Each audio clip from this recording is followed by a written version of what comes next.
have you seen Game of Thrones, or have you read these books? You seem to have an interest, so. Okay, this is gonna sound weird. The day I lost my virginity was the day I saw Game of Thrones. Really? Yeah. So it's just drilled into your brain. Yeah, because I was like bored. Like I was afterwards thinking about it, and I was like, may as well watch Game of Thrones. I was like, I always like to write. I want to write cool battle scenes. I heard Game of Thrones had cool battle scenes, so it was like season 6, I want to say. Like, cause like it had to be the Battle of the Bastards or something, cause like they was on some gangster shit right there. It was like, god damn, this shit was like. I was looking at that fight like, god damn, these niggas is really trying to kill each other out here. It's like, damn. Then I saw the 6th episode. I like, go back, watch, and then. Well, I have a motto. Niggas don't read with audiobook. Because who the fuck got time to read, really? Would you ever sit down and read this shit? I got to fucking pay. I got bills to pay. I got to go to work and shit. This is a thick fucking book. So, audiobook while I work. So, I've read these things like so many times. I'm a big fan of them. So, you've read that book before? Oh, as an audiobook? Yeah, it's in audiobook form, yeah, but I can tell you literally everything that happened in here. This the book where Brianna of Tarth throw down with that punk ass nigga like Rourke. No, that fight scene was hot. He was like that dude came out talking about we're gonna kill you, and like he was talking about raping this little girl. She was like, nah, nigga, you finna fight me, bitch. And it was like, oh, nigga, they finna throw down. Yeah. She pulled out that sword and they started throwing down. Niggas like, damn. Okay, sorry. And how many books was there supposed to be? 7. 7, and he wrote 6? Technically speaking, he has 5 main books written. Then he wrote the lore book, which I did. It's called The World of Ice and Fire. But then he wasted time on some other books, like the Fire and Blood books. I feel like he wasted time on that. And he put out another set of books. It's like, you're wasting time on this because you already have the lore book. And the reason he wrote those books is because instead of focusing on the main story, he's focusing on Fire and Blood. Oh, no, not Fire and Blood. House of the Dragon. Which is cool, but House of the Dragon is not what your mind should be on, George. You, as a writer, you're supposed to be finishing your main story. Like, you can do what you want. I can't tell you how to write, but if it were me and it was like, all right, what's more important? This prequel shit or the main story? Because, like, my mind is this, like, I just want to finish it, get it done, so I can move on to something different. And plus, it's fun to go back and visit what I've written, but you want to get it done. That way you're just like, all right, we want the people to see it. We want the people to feel good about it. How big was the gap between the original books, though? Was it still? I bet it was still like at least a few years between each book, because they're this giant started books. In the 90s. Like even that book there, what is it, like 550 pages or something like this that? This shit started in the 90s. That's how old it is. This is older than half the people who are watching this podcast. It's older than me. Oh wow, yeah. This is like this. It says 1,047 pages, and this is the index. Goddamn, more than I thought. Yeah, they even got they got some gangster shit in the back. It's like, hey, some niggas dead. Like Beric Dondarrion apparently is dead. Like they got Eric Dane, Lord of Starfall. Oh, these niggas in the Outlaws. They the outlaw people. It's like it's some. I kind of think about it like gang banging. You feel me? Yeah. Yeah. Think about it like season 1. It was like, what you is? You House Stark. House Lannister, bitch. What you talking about, nigga? What you say? They pull out their swords and start scrapping. It was like hardcore like that. It's like, damn. This shit is pretty good. Yeah. But, like, I feel like the bigger problem is this. Everyone started focusing on who's going to get the throne. Who's going to get the throne? The throne's not the problem. Those fucking ice zombies walking down from the north are the problem. Mm-hmm. You have a threat coming down from the north, and everyone's like, nah, that's not a big deal. Well, if they take the wall and they take the north, everyone's dead. There is no coming back. You niggas are dead, because, like, they're going to, like, if you get the north, you can't go past Moat Cailin. They will fuck up everything if they take the north. And it's like, goddamn. And that's what the wall's for. Yeah. If they could defend it, but they just killed Jon Snow. They shivved that nigga up like blood in, blood out. No, wait. American Me. They gave him that one. That was So in the books, did Jon Snow get revived? Did they ever get to that part? Or was it... He's supposed to. They're not at that part yet, but its speculation goes like this. Yeah. Melisandre brought his dead ass back, and she has him doing things, but he's inside of Ghost. So who's inside his body? Ooh, like honestly, that's honestly fucking terrifying. It's like why the fuck are dead men walking around? The dead to stay dead, and it's like that's some terrifying shit. But okay. But you never watched the show. Oh, I've seen the show. So you've seen the entire show. You know how I it goes. enjoyed up to certain like season 7 I give a pass to because I was still fresh, like, oh man, I'm still excited for it. But season 8 it was like, man, that's some bullshit. Oh man, it was some bullshit. Only reason it's some bullshit is because you put the long night before the battle for the throne. It's like yeah, you did the long night. Now, who cares about this throne? Cersei's old news. It's like, and then the way they shot that dragon was a metaphor for the show. They shot that dragon like, shot. Oh no, the writing. Oh man, that was such a good metaphor for the show. It was like, that dragon went, ew. Oh man. Dude, that show changed so much so fast. Well, like, that's what happens when writers don't give a fuck. Like those two were like, we out. Yeah, you can really track it to when they ran out of book material. And George R. R. Martin, I think this is why George R. R. Martin's not going to finish the books. I think because I didn't know he said he's not going to do it, but you're telling me that he did, so I believe it. But like, it would make sense because he probably had an ending in mind that it all lined up for him. He's got 2 books and he's got all this shit to do. Meanwhile, you have these guys who are running this show and they're like, they know how successful the show is. They know they're running out of material. So they get George R. R. Martin to tell us, like, hey, how's this story going to end? Because we're going to have to wrap this up eventually. And he gives him, like, cliff notes. Like, because, I mean, Jon Snow comes back alive. That didn't happen yet. You have the part where I think Bran ends up being able to see the future and he can, like, see things that he becomes, like, this all-seeing, you know? That's supposed to happen. I don't even know if Bran even gets back past the wall from the way things are looking. Because, like, Bran's in a cave with, like, this blood raven. And it's like, this dude's supposed to be dead. Like, blood raven is like, you know, that old man who was on the one, Aemon Targaryen? Yeah. He, like, this is like, blood raven's like a close relative here, like a bastard relative or something. But, like, he was like, they called him, he was like hand to a king. When his brother became king, he was hand. And that's how old this man is. Like, this nigga is fucking old. He should have been dead. It's like, but he's been living in these trees. And it's like, how the hell are you still alive? And that's where it's like really, people don't understand. What really turns me on about Game of Thrones is like this is a god fight. This is straight up, this is like, it's like you got R'hllor, you got the old gods, you got the god of darkness, you got the sea god and the Pike. You got all these guys, and there's like who is the baddest god here? Because R'hllor is like I'm finna burn the fucking world down if I don't get my way. But I'm trying to debate, are the old gods good or evil? Because there is a god of darkness and evil, and I feel like R'hllor is really trying to fight against this dude. But I don't think that is the old gods. It's like, they even asked Jon Snow, hey, Sanders, like, if you become king, you have to burn your redwoods and swear to my God. And which, this is, the book really touches on something that I didn't realize. What's the one thing that people are really, really willing to fight, bleed, and die for? Their family? Religion. I think religion, because people are like, you ask a man to part with this God, he could be like who the fuck are you? Like, it really tripped me out because, like, belief is a thing that, like, it's tricky. Some people have it, some people don't. And it's almost like it's a choice. And it's like it almost chooses you choose it. But, like, no matter if you believe or not, everyone has a moralistic code. Everyone believes in something. And it's just very, like, you should respect their beliefs. You don't have to agree with it, but you should respect it. You should understand it. And that's a good thing about America. It says freedom of religion. It doesn't matter if, like, I don't agree with your religion, you don't agree with my religion. You can't tell me how to live. But in this world of Game of Thrones, there was a point in time where, like the dudes were like the Andals. They had the 7. They were walking around going like hey, who's your God? Do you pray for the 7? Oh, you don't? Well, we're going to kill you. They would beat the shit out of these people, rob them, and take their shit. And it's like, they're called the warrior sons. And it's like, these people are back. And it's like could you imagine living in a world where, like, someone's walking around, or priests are walking around beating people, saying like repent, nigga, repent. What the fuck is wrong with you? You aren't repenting? It's like, that's a terrible world to live in. That's not even that long ago in the real world history. I think it's like 500 years ago. Oh, wow. Jesus. Like middle, like, you know, like England and like the middle, would be the Middle Ages, right?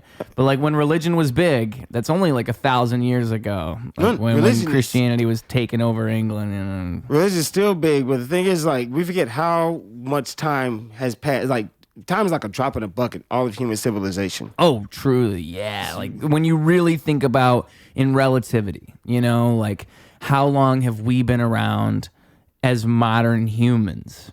Modern is a relative word in that statement. What is modern? Because if modern is with the technology we have now, you could say maybe like 100, 150 years we've been modern. But then you think like, okay, well, at least like how long have we known about like other planets, and how long have we thought about that, and how long have we had that sense of relativity? That's only like what?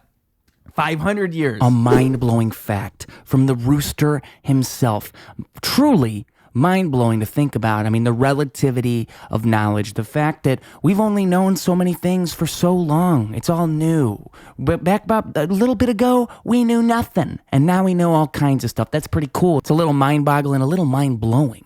And because Ruse likes to blow minds like that, he likes to pop the little factoids out, bring a little bit of pizzazz to the people. He thought, you know what, maybe I ought to let the people know that's what I'm all about. And he made himself a t-shirt, folks. Professional Mind Blower t-shirts. That's right. Get yourself one. Get yourself one of these bad boys. We're selling them for $25 a piece, and you can cop yourself one of them. Let the people know that you yourself are a professional mind blower. It's a great way to support the show. We got smalls, we got mediums, we got larges, and we got other sizes. If you so please, just let us know. All that information to get one is in the link in the description.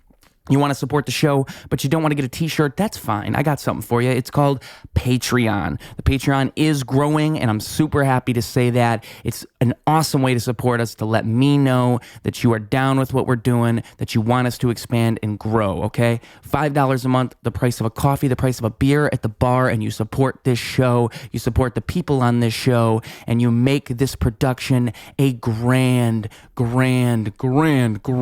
production. You make it something big. One day, I see Ruse Radio. I see the name in lights. Help me achieve that. All right, now let's hear a little bit more about the relativity of knowledge. And then like 2,000 years ago... America's like 200 years old, right? Oh, America's young. Yeah, we're still young. That's why we were just talking about how the world looks at us and we're the stupid country. That's why the youngest one is always usually the goofy ones. Like, yeah, America's the goofy ones. Like, we're pretty, we're the dumb ones. It's okay. We're smart. But it's like, yeah, we kind of fucked that up. You know what? That's a great point. Is like, I didn't think about it that way. America would be the dumb one because it's the youngest one, so everyone else is like, oh, they'll figure it out. They're getting there. We're smart. We're smart. Oh, you leave us alone. America, we do great things. We made The Godfather. Yeah, we made The Godfather. Matter of fact, we made like most of... I wonder if like the movie industry is the movie industry without America, because there's Bollywood. Bollywood's got their own thing going, but I don't know if it would be like the same thing if you don't have American movies. You know? I'm a big fan of this country for one reason. Like, I grew up believing that this is the one place where a broke motherfucker can actually be somebody if he has a mind to it and actually is like capable of working it. Yeah. And plus, like, I actually like the good and the bad parts. It's like, you see how like 50 years ago, people like 50, 60 years ago, like back in the 50s and 60s, we wouldn't be able to communicate, we wouldn't be able to talk, but now we can. Mm-hmm. And now we're able to like make our own way and like come together and communicate. That's what America does. And that's like Hollywood is a part of that machine, because like it shows America has a power to come together. And that's why we love making good movies. Like, prime example, Dune parts 1 and 2, people love that movie because it shows like it was made by an American man. Man, like, sure, the whole crew's not American, but the idea is so American that it's like, hey, we all come together, we make something that's greater than ourselves, and we give it to the world, and now the world has it. And everyone's like, look how many times the world has said, thank you, America. And we're like, you're welcome. For one reason, it's what we do. We're a pretty great country. And like it's not really a pissing contest, but if it was a pissing contest, it's like everyone wants to come here because we do great things. Yeah. That's what we're about. If you're an American, that means you're signing up to do great things. That's just a part of the contract. And if you're not really going to do great things, you may not want to be an American, because that's what we do here. It's like greatness is in our blood. Yeah. I think America is a lot like about creativity and freedom, right? The freedom to do things. As a matter of fact, if I reach over just far enough, I think I can reach it. We've got right here the Declaration of Independence and the Constitution of the United States of America. Fuck yeah. So, very important document. I've been meaning to reread it, you know? America! Fuck yeah, dude. Coming again. The motherfucking day. Mine would just say, America, kick ass. Chapter 2, take names. Chapter 3, shoot people. Chapter 4, apologize afterwards. No. I'm pretty sure that's what it says in here, actually. Yeah. Something like that. But yeah, no, and like the whole idea would be that to like just allow people to not have tyranny overtake them and give them enough freedom for them to be able to embrace their own individual characteristics, whatever those might be, and have the freedom to do that. And like what's so interesting about it to me when I really think about it all is that America is still in the middle of that experiment. Like we are kind of like the first country that's ever really tried to do that, to allow people to have so much personal liberty.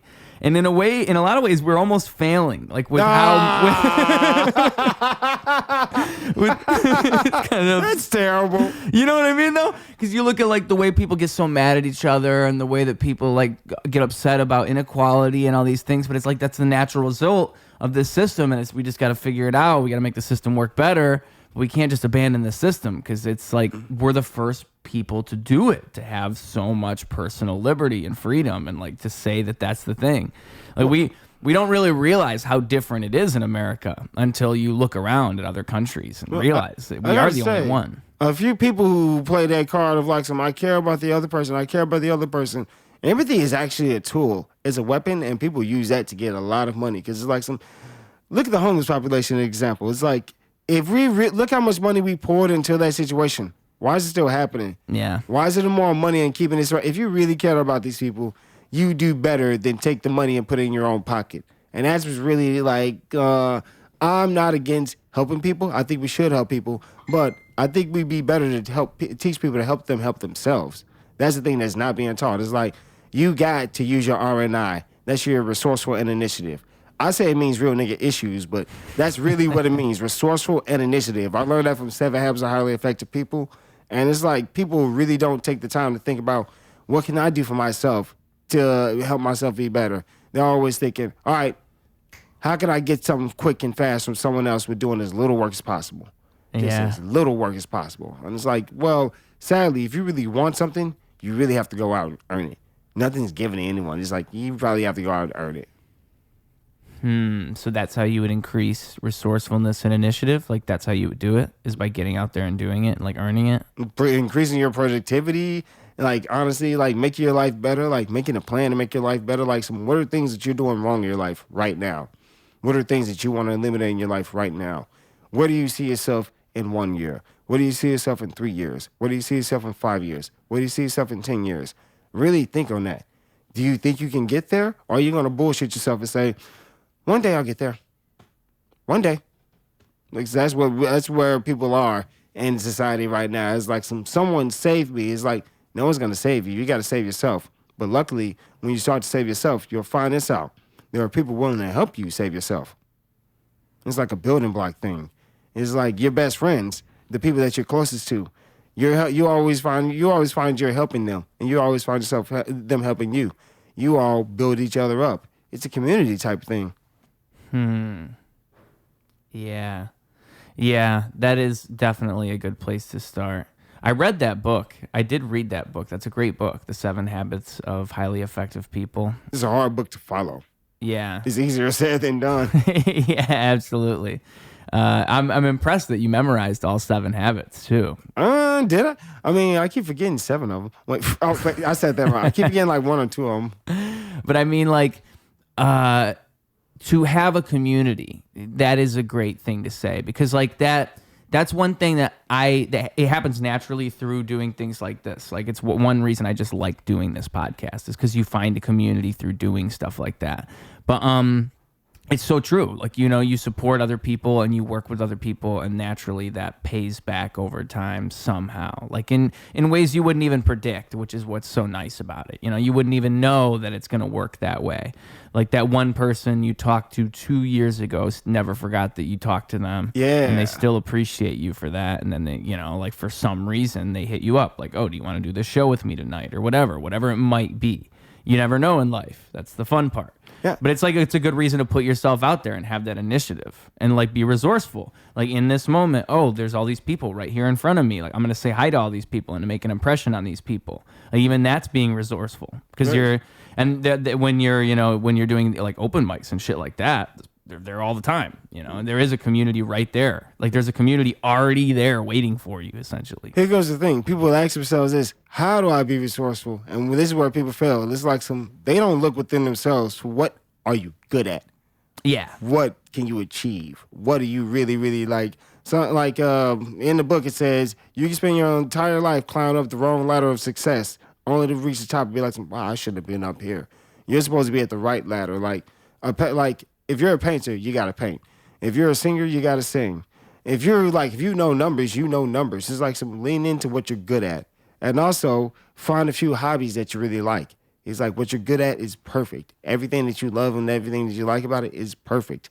But also expand. It's like get deep within yourself, but expand. It's weird to say that. It's like to get deep within yourself, but also expand. It's like I have a hard way to put a metaphor to that, but like you're really looking within here because everything you really need is in here. You just tell yourself it's not.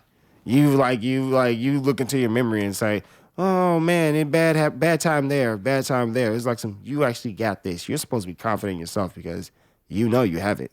Yeah. I forget how the book mentions it, but there's the thing in there about reactions, like action and then a reaction, and how like when something happens, Language. Yeah, the way that your brain responds, like you can choose to have a reaction that's different. Like in the reaction is when you have the choice. It's not the action, it's the reaction that you have control over. Responsibility, in our ability to respond. Responsibility. Yeah. Yes. The ability to respond. Yeah. But that goes in line with everything in life, though. Like ultimately, that's what you're always doing. You're always making that. You're walking that line. You're making a choice. You're making a choice, Neo. Yeah. That's a great book, and I think like it's like spiral is what it is at the end. Like it's saying like you're kind of like spiraling. Like I guess when you go inside yourself and then you're gonna keep going, maybe that would just be a spiral. Maybe that's just you're spiraling forever. Man, that sounds like that sounds terrible. Because like honestly, I feel like when you're gonna get to a point where you're going within, it's like you're gonna like find it. It's like you're not gonna spiral it forever. It's like you're something deeper thing. You're like you'll just find it. You'll know it. Yeah. And everybody's thing is different though. That's why it's so hard to explain to like it's kind of universal advice. Like you can't really make it any more specific because for everybody it's different. I mean, some people, you know, it could be anything. It could be math that they're really fucking very good at. Yeah. Like what's that? It's not your fault. Good Will Hunting. Yeah. But that brings back to like why writing matters. Like especially for things like movies, TV, entertainment. Writing matters because I was just thinking about, have you ever seen The Last Dragon? Yeah. That is boy, what you watching that movie for? Actually, I haven't seen it. You ever seen The Last Dragon? Oh, you motherfucker. Oh, definitely man. You just lied. Bitch. You motherfucker. Oh, man. You got to watch The Last Dragon, What bro. is it, though? I don't even know. It's this movie it's the fucking Kung Fu movie. I'm sorry, wait. Give me a second. Is it Bruce Lee? It's Bruce Leroy. Ain't I the meanest? Ain't I the prettiest? Ain't I the baddest mofo this shot of the Shogun? Sure enough. It's about this kid, right? So he's a Kung Fu master. And at the very beginning, his master's giving him his last test. And then he tells him, all right, it's time for you to go out, spread your wings and fly and find the master. What he doesn't know is that he is the master. And all through the movie, everyone keeps saying, you're the master, you're the master, you're the master. Until at the very end, it's like who's the master? I'm the master. And that movie is all about as a kid, I was like, oh man, this is the shit. But as an adult, it's like, this has a great message. And that's what the really great movies like. What's a favorite movie of yours that like inspires you? Like, damn, that movie inspires me. Inspires me? I guess like maybe if I had to pick right now, I guess I'd just say like maybe the movie like Whiplash. That's a good movie. Boy, Whiplash! Oh, what? Whiplash? I did not expect you to say that. That's the movie. It's a good That movie. is literally my favorite movie. It's an inspirational movie if you think about it. Yeah, but why does it inspire you? Because like it's about a guy who's not gonna give up, you know, and like it's also it's a good mentorship movie. Like it is about Good mentorship. Too. Yeah, Good I mean like not mentorship. good mentorship, Good but definitely a good mentorship film. Like you get a good feel of, you know, how that kind of relationship can work. I mean, but it's like it really communicates that well with like, you know, somebody who like won't give up on themselves musically, like as his as what's the Miles Teller's character would be. Andrew Neiman. Yeah, Neiman, yeah. So if that's your character and you're this guy who's like fucking going crazy, obsessed over being the best drummer of all time, that is the shit you would do. Yeah. And, you know, you actually, I do believe that's the drive you need to have if you want to succeed in things. It sounds crazy, but you actually need to be that crazy person, like, that won't give up. I literally cried at the scene every time he puts his hand in the ice and it starts bleeding. It's like, damn, that's a painful shit. Like, God damn. Yeah. That's, ouch. Just seeing him do that shit. That was just, I don't know why that movie didn't win Best Picture. It was 2014 was a great year for films. It lost to Birdman, but I think that should have beat Birdman. Birdman was good, though. That should have beat Birdman. Birdman was good, but I'm sorry, but it just wasn't Whiplash. It's like Whiplash deserved it that year. It's like, oh, man. I didn't even remember it being that close. I didn't know that it was Whiplash versus Birdman. There's probably a couple other great films. That's that year too. 2014 is still, in my opinion, probably the last best year for movies because, like, I just remember in 2000, like, they had some good years after that, but 2014 it was like hit after hit after hit after hit. It's like, damn, they released some good ass movies. Like Whiplash, like was fucking Nightcrawler came out that year. Dawn of the Planet of the Apes came out that year. On the comic book side, X-Men Days of Future Past came out. That was when Bryan Singer came back. Fucking Winter Soldier came out. Guardians of the Galaxy came out. It was like 2014 was like, damn, this movie got some banger at this. Hot damn. That was like post Avengers, like 2 years post Avengers, right? Because Avengers would be 2012. Because like eventually it all just like nowadays Hollywood is not the same. No. So like 2014 is like 10 years ago now. Yeah. Fuck, dude. Yeah. So you might be right. 2014, the last great year. I haven't really thought about it. Like, what was the last good one? 2015 had good movies. 2016 had good movies. I got to say, 2019 was the year that was like these movies kind of suck. I'm sorry, 2019. 2018, I could say they had very good movies. I remember Mission Impossible came out that year, I'm pretty sure. Yeah. I remember the only thing that was worth watching for me in 2019 was probably Avengers Endgame, and I went to see Skywalker, and it was so disappointing. It was heard. J.J. Abrams, you fucked up. But we're not here to talk about. I'm over it. I used to hate J.J., but it was like it's almost been 10 years. You got to get over that shit. Yeah, I think J.J. Abrams is a good director and producer, but writer, no. You are terrible. So how do you feel about like the modern Star Wars movies? Garbage. Like, yeah. Pure, unadulterated garbage. Did you ever like them? Did they ever like have you at all? Did they ever sort of like you're like, oh, maybe this isn't so bad? I don't know about this. I hated The Force Awakens. I sincerely hated that movie because everyone was like, oh my God, this is good. Oh my God, this is good. I didn't really see that it was a reboot. I mainly hated it because Luke wasn't in the movie. Mm-hmm. I was like, where's Luke? I really wanted to see Luke. And at the very end, we see Luke. And it's like, I didn't like how Rey beat Kylo Ren because it made Kylo Ren look weak. It's like, Kylo, how are you a threat now? You just got your ass kicked. You are not a threat anymore. You are now a punk bitch. You literally got the shit kicked out of you. And Rey, you don't need to train no more. You win. You're already at the level. And that's why I was like, it really could have been saved if Luke Skywalker would have just came in just during that battle and stopped the fight and just showed Kylo like, you still ain't ready, and just took Rey somewhere, like saved their lives, like everyone be like woo, yay, because Luke is still a hero. Next movie, we're like, what are we to assume? Like, why else was Luke on that island? You think Luke came here to be a good guy? He's like, he what else would he do? He would have to run away because he's not in the last movie. And if he's not in the last movie, that means one thing. He ran away. So Rian Johnson was put in a bad position from the beginning. It's like, oh, you can't make nobody happy. And that's why I enjoyed The Last Jedi more, because it was like some good luck. Like, I knew going into The Last Jedi, I was like, good fucking luck. I was dead. I was the only one like, good fucking luck, dude. Good luck. And surprisingly, in my opinion, he pulled it off. And everyone hates him for that. It's like, you actually did something different. It's like, good job, Rian Johnson. You actually gave us something different. Yeah, the whole, that Canto Bite thing with the whole fan and that girl was boring. But every time Luke was with Rey, I had fun. And then when them lightsabers came out against the Praetorian Guard, it's like, boy, you're going to tell, everyone hates on that scene. It's like, you mean to tell me that that's not the best lightsaber duel in the modern Star Wars. Which one are you talking about? Episode 8, when Kylo Ren and Rey had to fight against Snoke's Praetorian Guard. I didn't see that one, actually. I'm not going to lie. That's to because you have a life. I understand. Yeah. You have, like, people have a life. People have a life. Don't I understand. Shame on me. Shame on me. Yes, shame on you for going outside and talking to people and living the life, motherfucker. Yeah, dude. I shouldn't be doing that. I should be watching these fucking Star Wars lightsaber fights.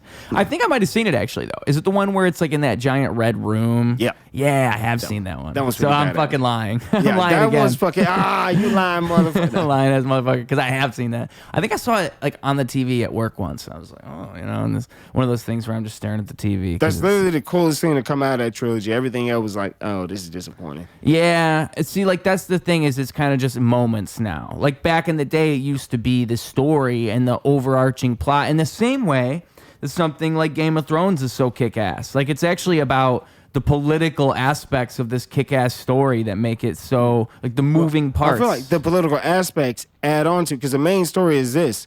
Like, after so long, this dangerous ass enemy for what we thought is so long dead is into existence. They're real and they're coming back, and we don't have the means to fight. Like, not only like are they coming back and they can wipe us all out, we're infighting. We're all infighting while we should be focused on that. Yeah. We're all infighting while we should be focused on that, and that's a problem.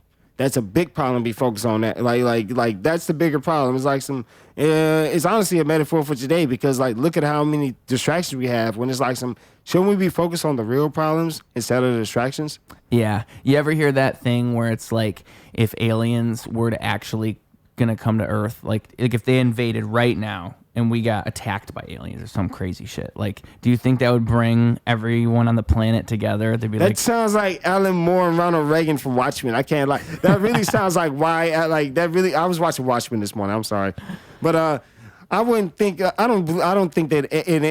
I think that alien attack is dumb. But I do know one thing that always brings people together.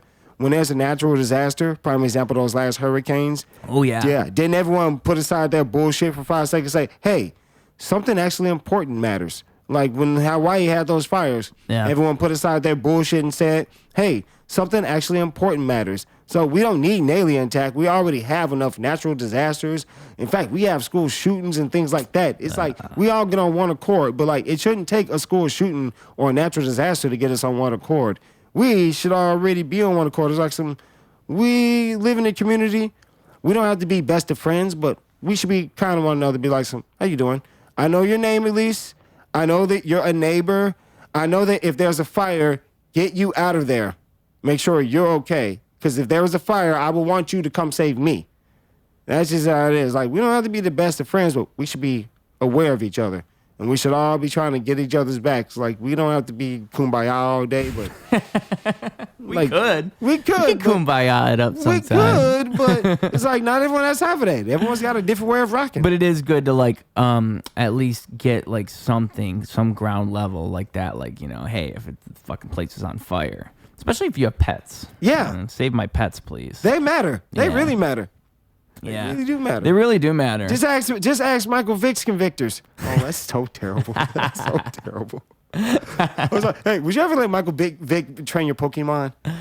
Well, yeah, you'd probably whip him into shape. Hell yeah, that but like get it like Pikachu like zzz. No, I'm sorry. I'm sorry. You know, That's I terrible. mean, like, you got to imagine a trainer, like somebody who has had dogfighting experience, they'd be an amazing trainer. That is so awful. Oh my God, that's bad. I didn't think about it like that. You just think about like how good they are at motivating you.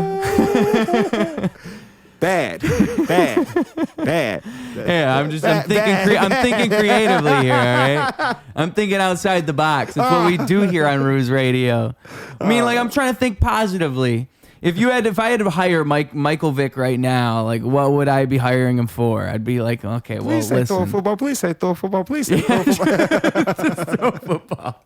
Just throw a football. That's all I want you to do, Michael. Please. That's so terrible. Just throw the football. I know what my dog's in the other room.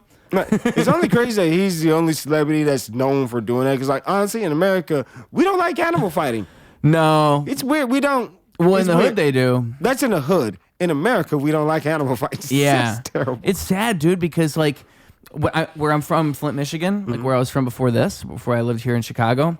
Like, I remember I was selling kittens at one point, and that's something I had to look out for. Is like just to make sure like this cat's not going to somebody with like a fighting dog, because they will just fucking kill a kitten. They'll just give a kitten to one of these dogs. That sounds like some Adolf Hitler level shit. That's the type of shit these really people do. That does sound like, nigga, what? Yeah. What? You got to look out for that shit.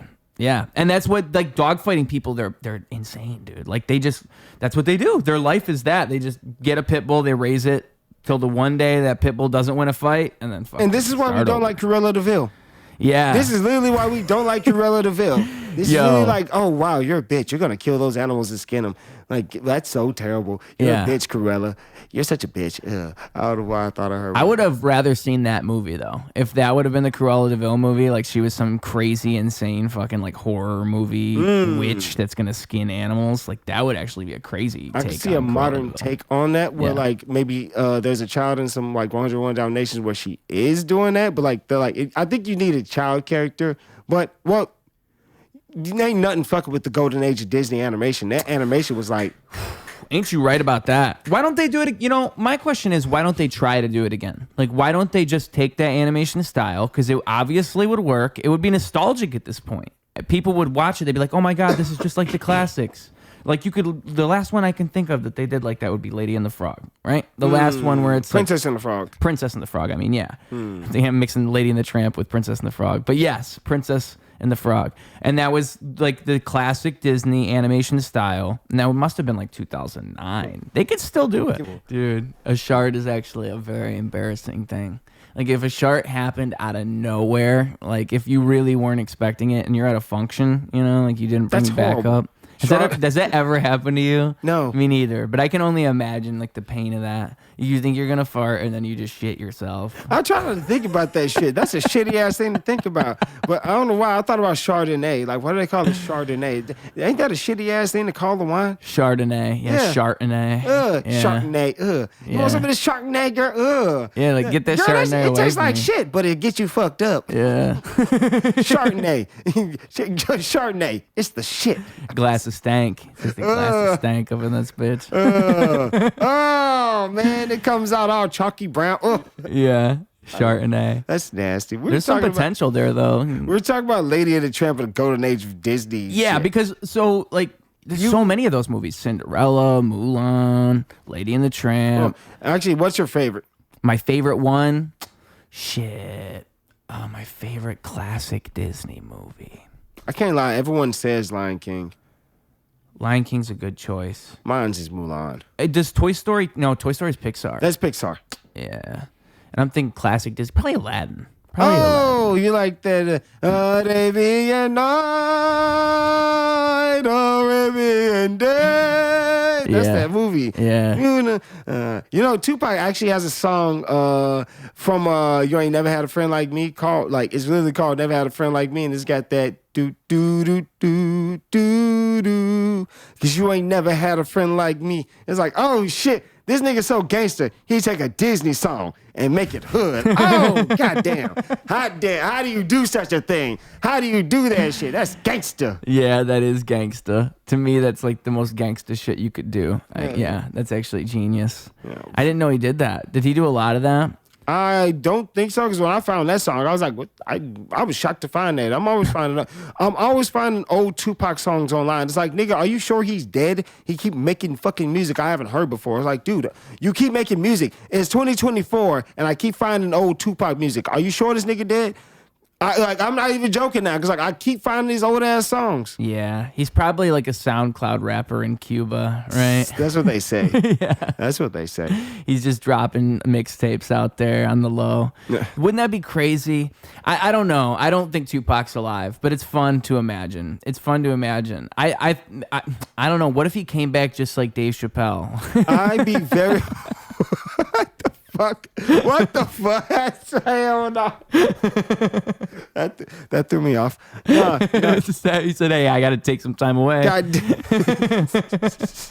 be so crazy. Fucking Tupac comes back. At that point, I'd be like, maybe this is all a simulation. Like, maybe it's all not real. If Tupac really was alive the whole time, like, that made maybe... me think of that anime Gantz where it's like, no, we just make humans. Nigga, what? That's fucking freaky. Yeah. You know, AI Tupac, that's what we got to worry about now. AI Tupac will probably come out in the next couple of It's years. this old-ass movie called... You ever watch this Spenguli? Spenguli, some old-ass shit that used to play on, like, TV, but, like, he always used to play movies. They had Rich Coles in it. And, like, they had these old crappy movies. One was called The Hologram Man, where it was, like, they basically would take prisoners and, like, turn them into holograms and digitally have them as prisoners. And one day this dude breaks out. And he's like walking around. He's invincible. He's like an invincible hologram and shit. And it's like, what the fuck? It's literally like a rope. Like it's literally like the AI shit.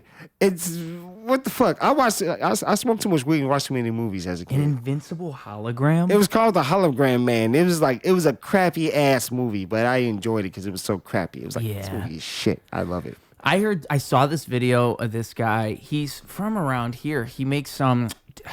Tim Perez recommended the movies to me. I've seen him on Instagram. I wish I could like shout this guy out properly is what I'm trying to do here. But he makes movies. You maybe even know Kino Crew Productions. Oh, That's what I know it them is. motherfuckers. Kino Crew, them motherfucking niggas. They them dudes. They them guys. They them men. They make the films, baby. They them gobblehead boys. They know how to make them gobbleheads, baby. You got to shout out to Kino. You better go support them Kino Productions. Kino Productions on fire, baby.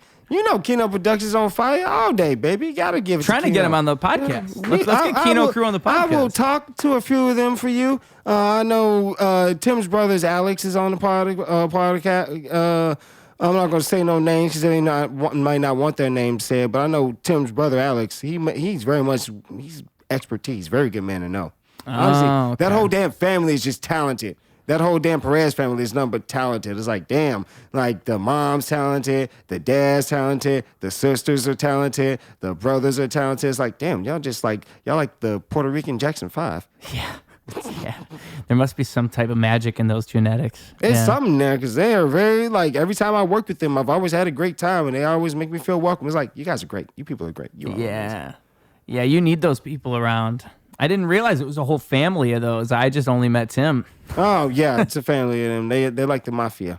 They roll deep. Yeah, like the mafia. That's a good way to describe it. Like a tight-knit group. Yeah, those motherfuckers are interconnected. Yeah, they actually might stump you out together. The family that stumps together romps together. Yeah.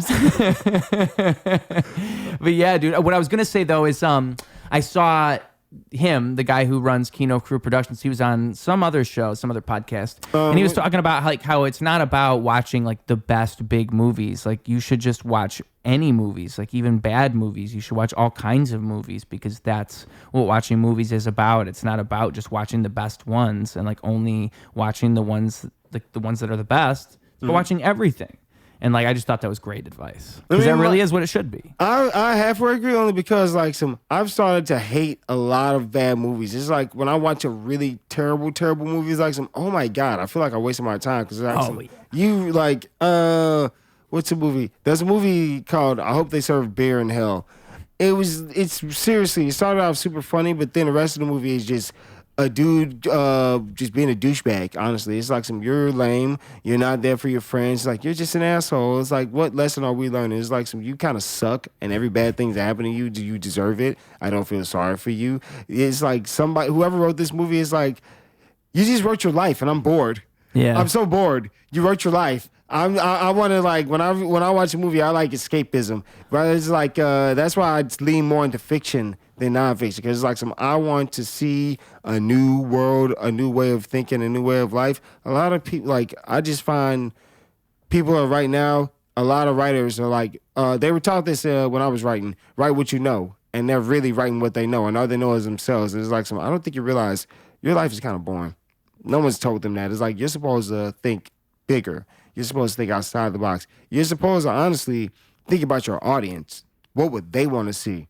What would make them... If you think like an audience member as well as a writer, you do much better. But a lot of writers are up their own ass because it's like well, I do the writing, so I'm the best of the best. It's like nigga, you don't write shit good. Your writing is ass. Let's keep it 700. You use chat GPT because you can't write. All you do is come up with the idea.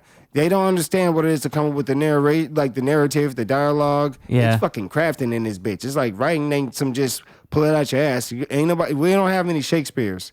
But if you actually put your mind to it and do it, you can pull something. You can write something actually funny, something dramatic, anything. But you have to actually humble yourself before the pen. Yeah. Yeah. When you say write, do you mean like an all-encompassing, like just write as in write comedy, write poetry, write stories, write books, write articles? Like, what do you mean when you say write? I personally think it does all encompass. For me, I personally write scripts, mainly comic book scripts and comedy scripts and like movie scripts. Those are the main three things I write. But I know this, whether it's comedy or whether it's comedy or not, it's going to be comedy or drama. Like, you know that Mask that was like happy and sad? That is literally the basis of all art and writing. And like, if I'm writing something that's dramatic, then I got to know to make sure the tone, set the tone right. And when it's time to interject something funny, I can interject something funny. When I'm writing something that's funny, I got to make sure that it's got to go fast, boom, boom, because people are going to like, people don't have time to wait for the funny. It's like they want to see something funny right now. So you got to hit them hard and make it hurt. But when it's time to hit the dramatic, then you let them be dramatic for a second. But notice, we're going to end on a joke. Yeah. Okay. And so you're always writing with that kind of rhythm in mind then? Is what you kind of have like a system in that? It's always between those two? It's like one, it's always, what am I writing? Once I know that, it's like, I always start from the base of what am I writing? Why am I writing this? And what do I need to achieve? Like right now, I'm trying to write a sequel to my movie Coconut Cruise 2. And it's like, all right, looks like I'm going to have to make it a musical. Why am I making it a musical? Because the last movie, we were rappers. What else do rappers do? They make music. What else we going to talk about? Like people don't want to come up and see people don't want to see a sequel where the buddy boy loses his job and then he gets put out of his house and then he has to become homeless. Like, that is sad. This is a stoner comedy. We're supposed to have fun. Like, you can make that funny, but that's not what I'm trying to write here. Like, yeah. We're not trying to write anything that like brings people down. We're trying to write something that lifts them up. And like we're gonna like we have to have those moments where it's like some damn, that hurts. Like that, like I understand that, like they empathize with the character's pain. Yeah. Yes. Because that's what worked so well with that genre when it was really popping off in like the Pineapple Express in like 2012 or even Half Baked. Like that movie has there's still drama in the movie, like relationship drama that keeps you connected. No, the drama to the for movie. me is when he was in jail. Yeah. It's like, no, that's the drama for me. Yeah. Are you familiar with Harlan Williams' recent stuff? Have you seen any of his recent stuff? Harlan Williams. He's the guy who was in jail in Half Baked. I see him around every once in a while, but I haven't seen much of his recent stuff. He's got something worth watching. He's got a podcast. He's the best. Everyone's got a podcast. But he's so good. Like I don't recommend a ton of podcasts, but he's one I would recommend. Like he just has fun. Like he's just a fun guy. Write that down. Yeah, Harlan Williams. It's called Harlan Highway. But yeah, that movie, like there's always a running drama thing going on in those movies. And there's something about it gives the movie like a heart, a soul, you know? It's not just a comedy. There's a heart and there's a soul to it. There's something people can connect with. Like, what would you say with Coconut Cruise? What is the heart and soul of that movie? Is it the friendship between the friends? That's honestly, what I would imagine. Yeah. The fact that these two friends are like, they're halfway close to life, but we're playing exaggerated versions of ourselves. It's like our friendship got us through a lot of shit, and these two friends have to go through a day where they're going through a lot of bullshit to achieve a goal.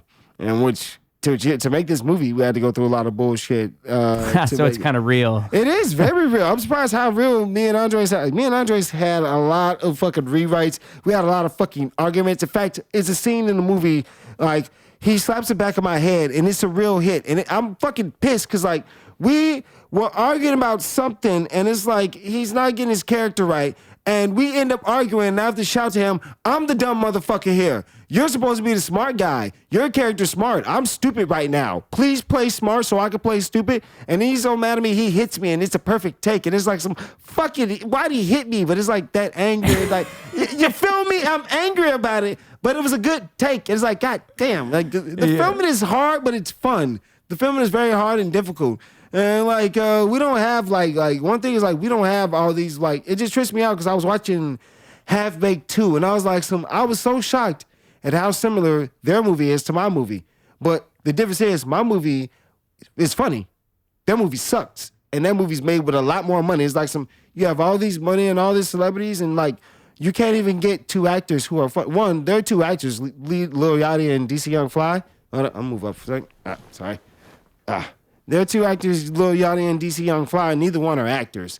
Lil Yachty's a SoundCloud rapper, and which, no offense to him, but he wasn't trained for this. But DC Young Fly, he's like a giant monkey buffoon. It's like, dude, you are a dumbass. You are it's like Johnny Somali. If they put him in front of a camera, he'd do the same thing. It's like you're a dumbass. You're a joke, not a comedian. Yeah. You're sitting out here going like look at me, I'm stupid. Look at me, I'm stupid. We understand you're stupid, but can you be funny?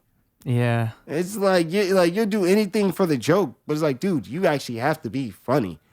You have to actually be funny. You have any talent? He has no talent, no flair for this. But it just tripped me out how like that movie was so awful. It's like you have the nerve to put how high on that. It's like, you niggas are nasty, bro. You actually there was a bright spot. There was one like everyone like D. Ray Davis character. Okay. Big Bang. Oh my God, D. Ray Davis is so funny. That motherfucker is so funny. If you watch watch his scenes. It's like this nigga funny as a motherfucker. It's like why wasn't the movie about him? Yeah. The characters like that is who I watched the movie about. This nigga just a trip, but he was probably better in like small doses. Like every time he got on, it was like funny. When it was just those two leads, it was unfunny. And looking back on my movie, I can see how it's Who did D-Ray play in the movie? A nigga named Big Bang. Oh, I'm just trying to remember like when he was. I'm sure I remember. Oh, How if I High saw 2? It. No, not 1, 2. Oh, it's the second one we're talking about. The shitty one. The shitty one. Yes, How High, the shitty one. was. Yeah. That one was terrible. Yeah. Okay. First one's amazing. Second one's shitty. Yes. First one's incredible. Yeah. Okay. So there was a highlight in the second one, and it was this guy. Oh, I see. Because I was trying to remember them from the first one. I'm like, who the fuck is this person? Okay, that makes a lot more sense to me now. Because I never watched it. I just knew it would have be a bad. life. You don't watch bullshit. When I saw How High 2, I immediately looked at that and went, no, there's no way. There's no way this is good. And it's sad. Like, it could have been good. Well, how'd you feel about Mac and Devin Go to High School? Did you see that one? I've really checked that, but I have to say, that probably did. You probably, I just realized you probably defeated my point of don't watch bad movies because I was just watching the bad movies to see why. Hey, don't watch this fucking don't write like that.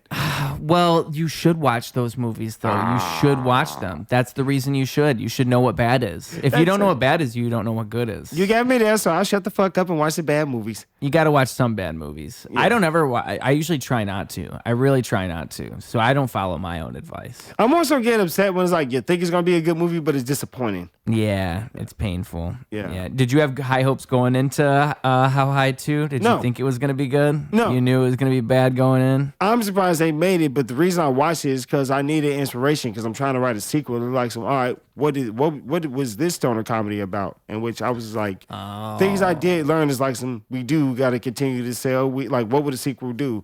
Like, you got to expand the characters. You got to, they have to grow. They have to learn. They have to be about more than they were in the last movie because you can't repeat the last thing. So, okay. So, Coconut Cruise. Mm-hmm. Coconut Cruise is ultimately about these two friends. And what is the mishap that happens throughout the movie? Like, what's the ultimate? Well, they're selling weed to people to fund their mixtape to fund their mixtape. And at the very end of the movie, they have to go steal a bag of weed called Coconut Cruise from a certain Chef C. Okay. That's essentially the whole movie. It's like they sell weed and then they have to go steal a bag of weed from someone important. It sounds simple, but it gets actually pretty fucked up. Really fucked up. I get beat up a lot. It's not funny. So for a sequel then, maybe it's Chef C maybe has to have some type of vengeance. Maybe would be good. Honestly, that is the sequel. It's sequel idea. We were going to parody 8 Mile, and I was watching Get Rich or Die Trying. So right now, I'm in the middle of like crafting a story of like what's going to happen. I got a few idea beats that I'm working on right now. In that book bag right there is like I got things I know I want to happen. Yeah. Right now it's like I've been like the past few days I've been just like listening to music like the hardest hitting rap. Like what the fuck makes it tick? What makes it pop? Like when you hear like that I whip your head, boy, that boom boom boom boom boom boom boom boom boom boom boom. I'm listening for shit like that. Yeah. Some of that like something that gets you like It's a lot of that shit that's like yeah.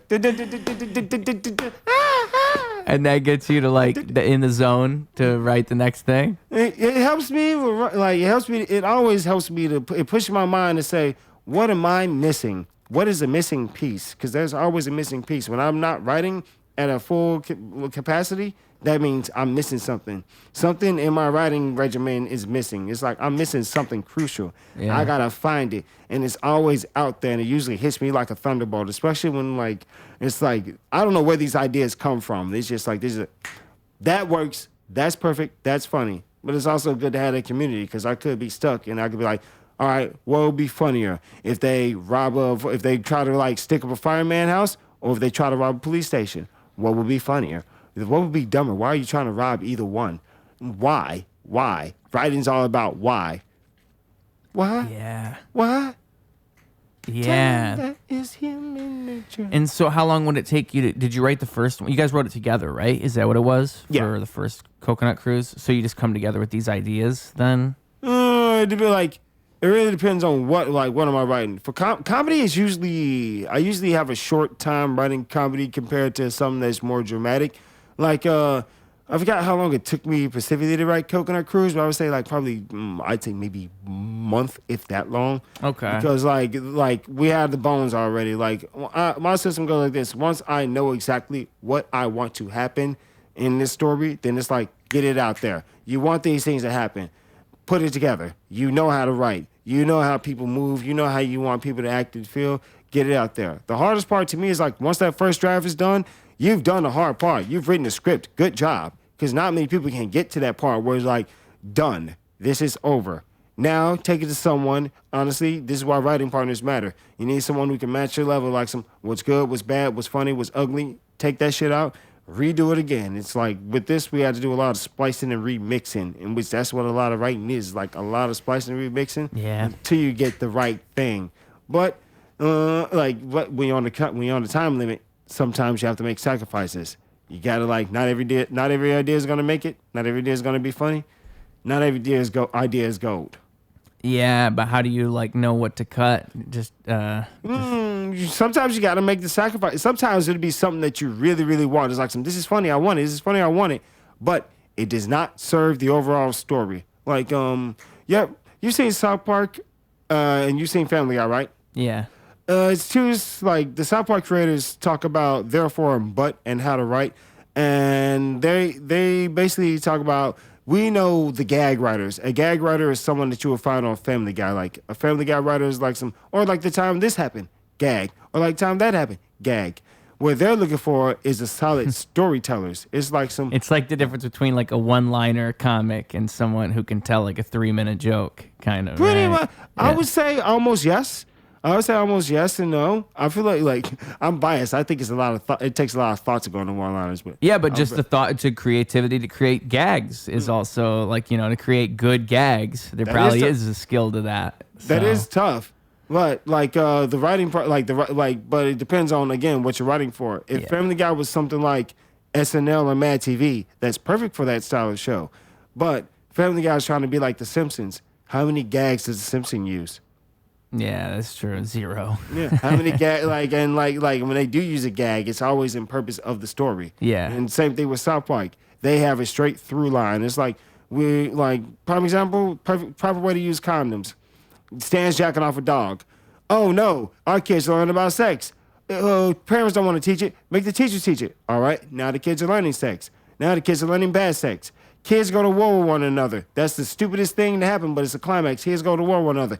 Parents realize we should have been talking to our kids about sex all along. Yeah. It's a through line in there. The funniest shit in the world happens, but there's a straight through line. You see kids putting on condoms. You see them run away from each other. It's like, this is wacky and wild, but there's a through line. A standard Family Guy is like what's your through line? They don't they used to, but now they don't have a through line. It's like, they have like probably 16 gags in an episode, and it's like too many gags.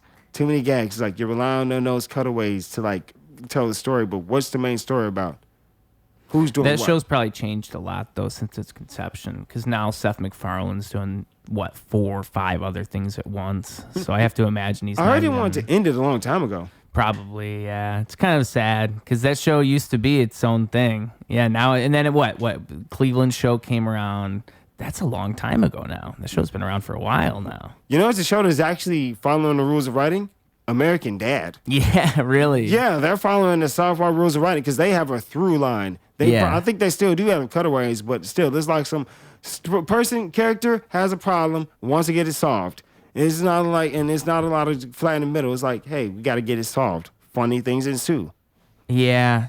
That's a good way to put it. How you said earlier about it's about the why for everything. Why is this scene being presented to the audience? And there has to be a through line if you want an audience to care about the ultimate emotional arc. Did you ever watch the show Community? Oh yeah, Community was good. That show did very well in its prime at doing that, like having a great through line for a good 22 minutes. And no matter like what crazy shit's going down in the episode, the through line is always like distinctive and they do it well. Certain shows could do that pretty 30 well. Rock.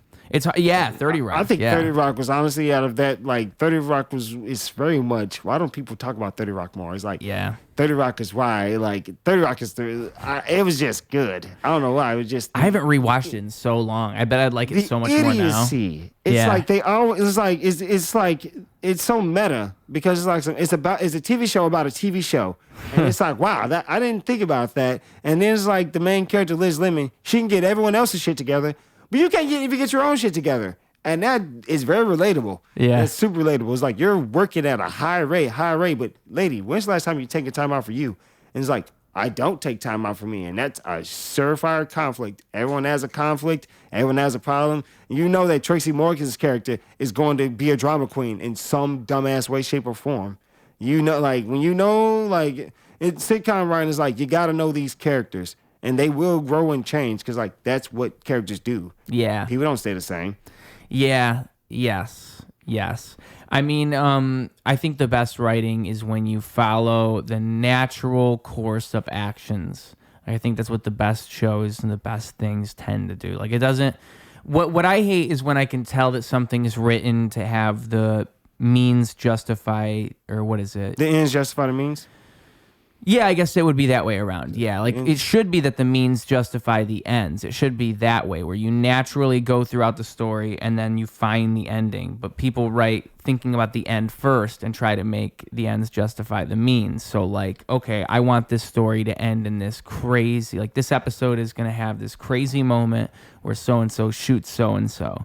So how do we make that happen? And then they craft this whole story around this to make that happen when it should be the other way around. You should have organically came up with the story, and then all of a sudden, while you're writing that story, you go, oh, and then he could shoot him, and that's crazy. Like, it has to come organically. Because that's why fucking all these shows, like I watched Ozark on Netflix, I liked that show for the first season, and then like it became that show where they were just kind of like trying to top themselves and do crazy shit. Oh, look at this crazy shit that happens in this episode. Wait, the show is about a family that moved to like Ozark to like avoid the drugs, right? Some drug dealers. Yeah. That's good enough. Yeah, like that's good enough. Exactly. You can have so much with that. And the first season was good, but then it just became this thing where they kept trying to top themselves. And you could tell it wasn't about having the story naturally be this cool story like it was in this inspired first season. Now it's just this show that's like trying to recapture that thing that it once was. I could say it's not necessarily a bad thing to have an ending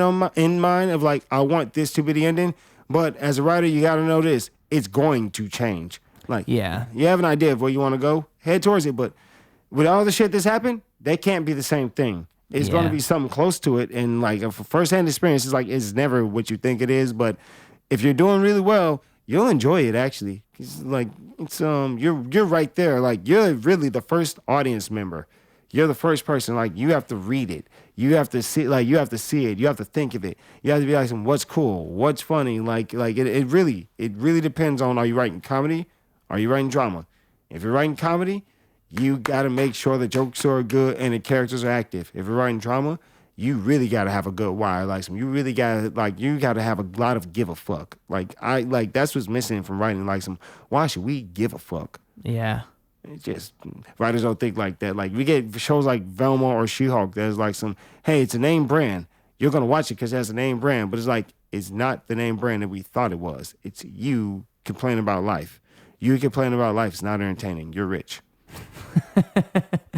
Yeah, and She-Hulk could have interesting, like it's the drama surrounding that scenario is what makes it interesting. I think She-Hulk should have been like Liz Lemon's character from 30 Rock. That should have been She-Hulk. Essentially, she gets everyone else's shit together, but you can't get your own shit together. And now that you have superpowers, my life is 10 times more chaotic.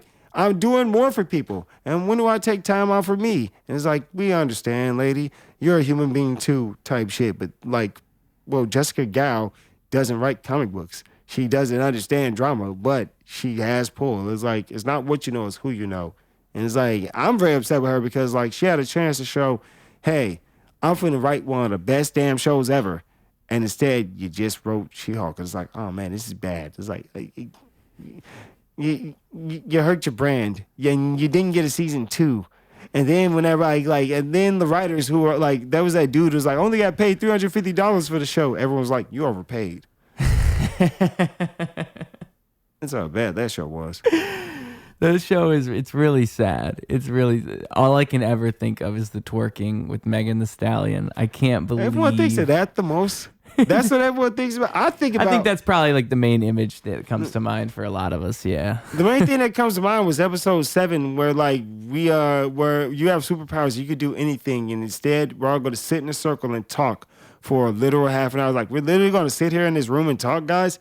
We're all literally going to sit in this room and talk. This is a superhero show. And we're all going to sit down and talk about our feelings. Like, this is, no, I would never read a comic book like this. When I'll just sit down and talk about their feelings. Like, why you got, is someone going to punch someone in the face? Yeah. Anytime soon? I can see if this is after the fight and we got to like, yeah, all right, we had our fight. Or right before, we're like, you got to fight. That's what the whole conflict is. Yeah. I don't understand these shows anymore. I really don't. I don't think that I think it's different than how shows used to be because I think it's not a writer's room anymore. So about that through line thing, like you don't have a show with a through line because you don't have an actual writer's room now. You have this show that's put together by this corporation or whoever the fuck, and they have this whole concept, and they say like, here's the concept, and then they give the what would you call it? Schematics. The schematics, the skeleton of the script to these writers, and they know the writer's written before, and so they send it to them. They say, hey, we'll pay you this much to write this script for this show, and that's what it's become, is this world of shows written in that format. And I think it's robbed people of a lot of that, of a lot of long-term storytelling throughout these shows, and then shows become kind of parodies of themselves in a way because the writers aren't all. A writer's room is a beautiful thing. Like for a TV show, you want really that. Yeah. It's really fun. That's what makes South Park is the writer's room of that show. That's why it's never changed. It's because it's always been the same shit. But I mean, like, I'm sure it's fun. I've never been in one. I'm sure it's a great time. But being around people with the like-minded minds, it's like we all want to come together and create something great together. We're all on the same accord. That is beautiful. That is great. And it's even better when it's like we're not sitting up here trying to be malice or trying to like hurt someone's. We're not being mean-spirited. A lot of comedy has become mean-spirited because a lot of people are mean-spirited. They think like, when you grew up and those kids who used to pick on other people like some ha-ha, like the bully and the roast and stuff, that's a lot of comedy now. People think that's funny. And it's like it can be funny, but when you're mean-spirited, it's not funny. You're just like, you're kicking someone while they're down. It's like, you're supposed to be lifting people up with this. And we're all supposed to be on the same accord, lifting people up. you get together and you like we want to write something that's going to hurt people. You're going to get something that's going to hurt people, but don't be surprised when the artist is turned off. It's like, think about what you're writing. Think about why you're writing it. And like, you're all supposed to be on the team and like, you're going to disagree. That's a part of life. People forget we are going to have to disagree. But can we put aside our differences to focus on the goal?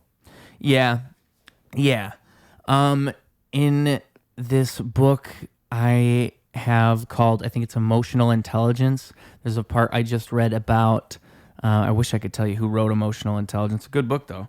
Daniel Goleman? Maybe that's what it is. Sounds Jewish. No, I'm just He'll never read that book now. Oh, I didn't say that. But in the book, it's talking about group IQ and how, like, when people come together, there's a thing called group IQ. And this book's like from the 90s. I'm sure they've studied it way more now.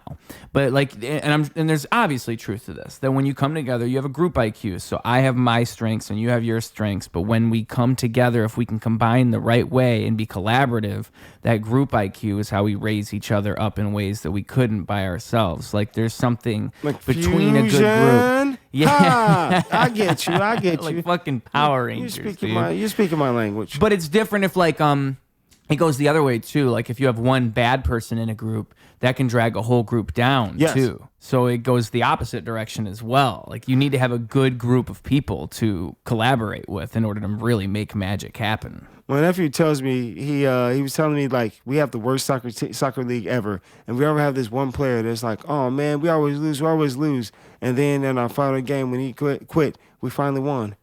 You see the problem? Yeah, poor guy. Fuck that kid. My nephew shouldn't be hanging with losers. That kid's a loser. Sorry, kid, you quit. My nephew won one. Yeah. May have been one, but it's one more than you. Oh. Yeah, sometimes you gotta suck. You know what that means? That wasn't his thing. There's something else in life he'd be good at, but it's not soccer. Very true. Very true. Yeah. You should find that thing. But the worst thing to do is to stay there and complain. It's like why are you here if you're going to complain? Yeah, I agree with you. Yeah, because you're just torturing yourself at that point. And you're torturing us. We don't want to hear you complain. Like, I like Think and Grow Rich. It has two of my favorite quotes. It's like, all the world loves a winner and has no time for losers. Wow. There's a lot of truth to that. But that's a kind of almost a controversial statement. Oh, it is, but winners never quit and quitters never lose. Yeah. Okay, winners never quit and quitters never win. Yeah. Well, that's just a fact. It's like winners never quit and quitters never win. I hope I'm saying it right. That makes sense, though. What I always say to people is like, like I said to you before, you have to be that crazy person. Like you have to be that crazy person with that mindset. That's the only way you'll possibly win. And it's like that. You have to be that winner that never quits. The second you stop thinking like that crazy winner, you stop being that crazy winner. Yeah. So honestly, you should be that crazy winner all the time, because if you really have something you want to do, you got to be you are crazy, because you're the only person who sees it happening. Yeah. You're the only idiot in the room who sees this vision for yourself. So why not show, hey, look how crazy I am. I made something happen. Yeah. And like you said, quitters never win. Yeah. So that is very controversial. But like this is why it's important for people, like, even if you stop doing, like, let's say, even if you stop playing soccer, that doesn't mean stop participating in life. No, yeah, it just means that like there's other callings for you. Correct. Truly, like there's a million things you could be doing. I mean, what's crazy to me is that people really are so unique. It could be anything. You never really know with some people, you know. Just look at Ted Bundy. Yeah, he was good at something. Yeah, smiling and looking handsome, right? Like look at my boy Zac Efron. John Wayne Gacy. John Wayne the best Gacy, clown of all best time. Clown of all time. I'm pretty sure I heard that. Who's that one that was real handsome on Netflix? Not Zac Efron, but the other one. Dahmer. I heard Dahmer was a good chef. I heard he was a good cook. Yeah, he was an amazing, exquisite.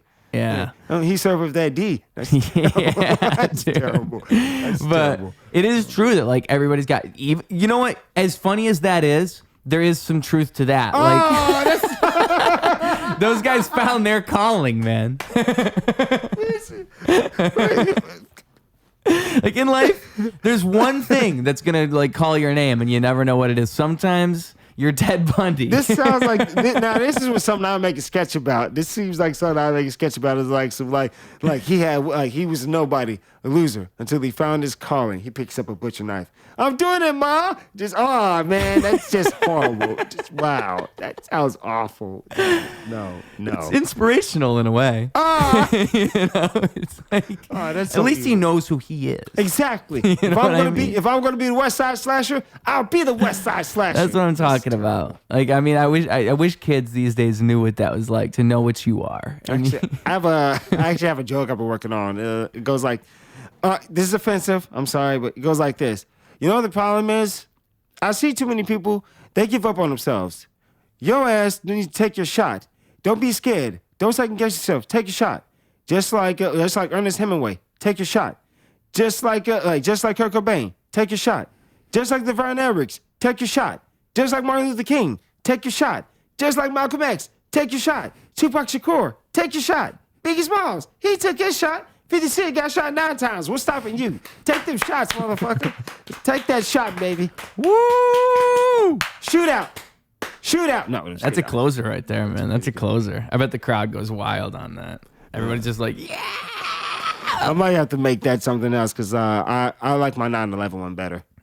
I know the 9/11 one. That one's beautiful to me. That's a good one. I fucking love that. I might end on that. I have to actually, well, I doubt, not at the time, but what are you doing January 18th? January 18th. I'm not sure. What day of the week is that? That is a Saturday. I probably don't have plans that day at the moment. You should come see our movie and come see us do stand up at the Buckhouse Theater.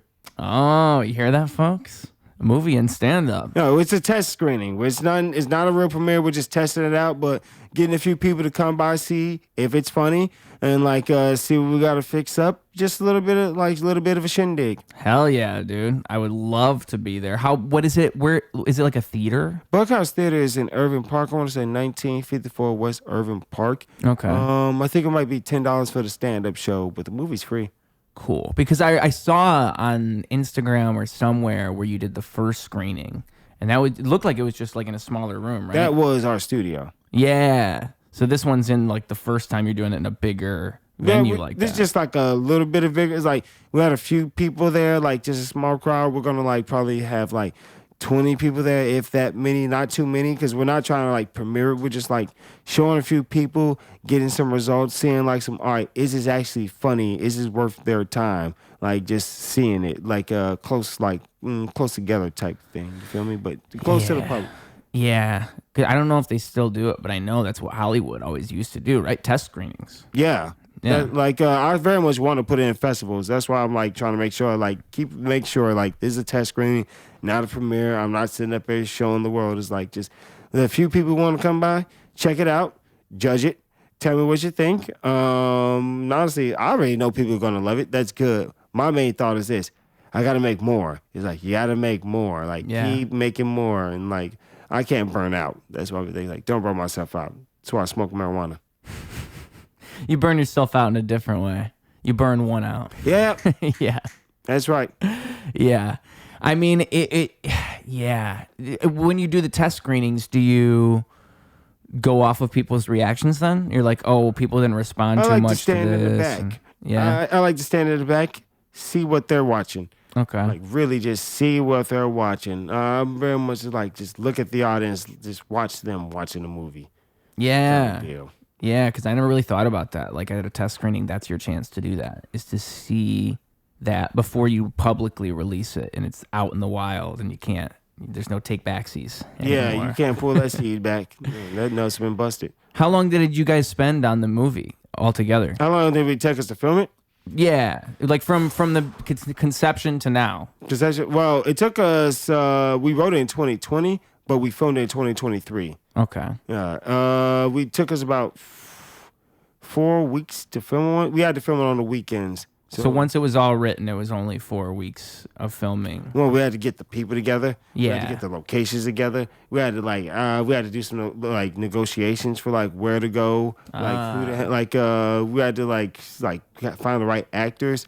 Had to call in the right favors. We had to call in camera equipment. Had to get it we had an assistant director come in from California.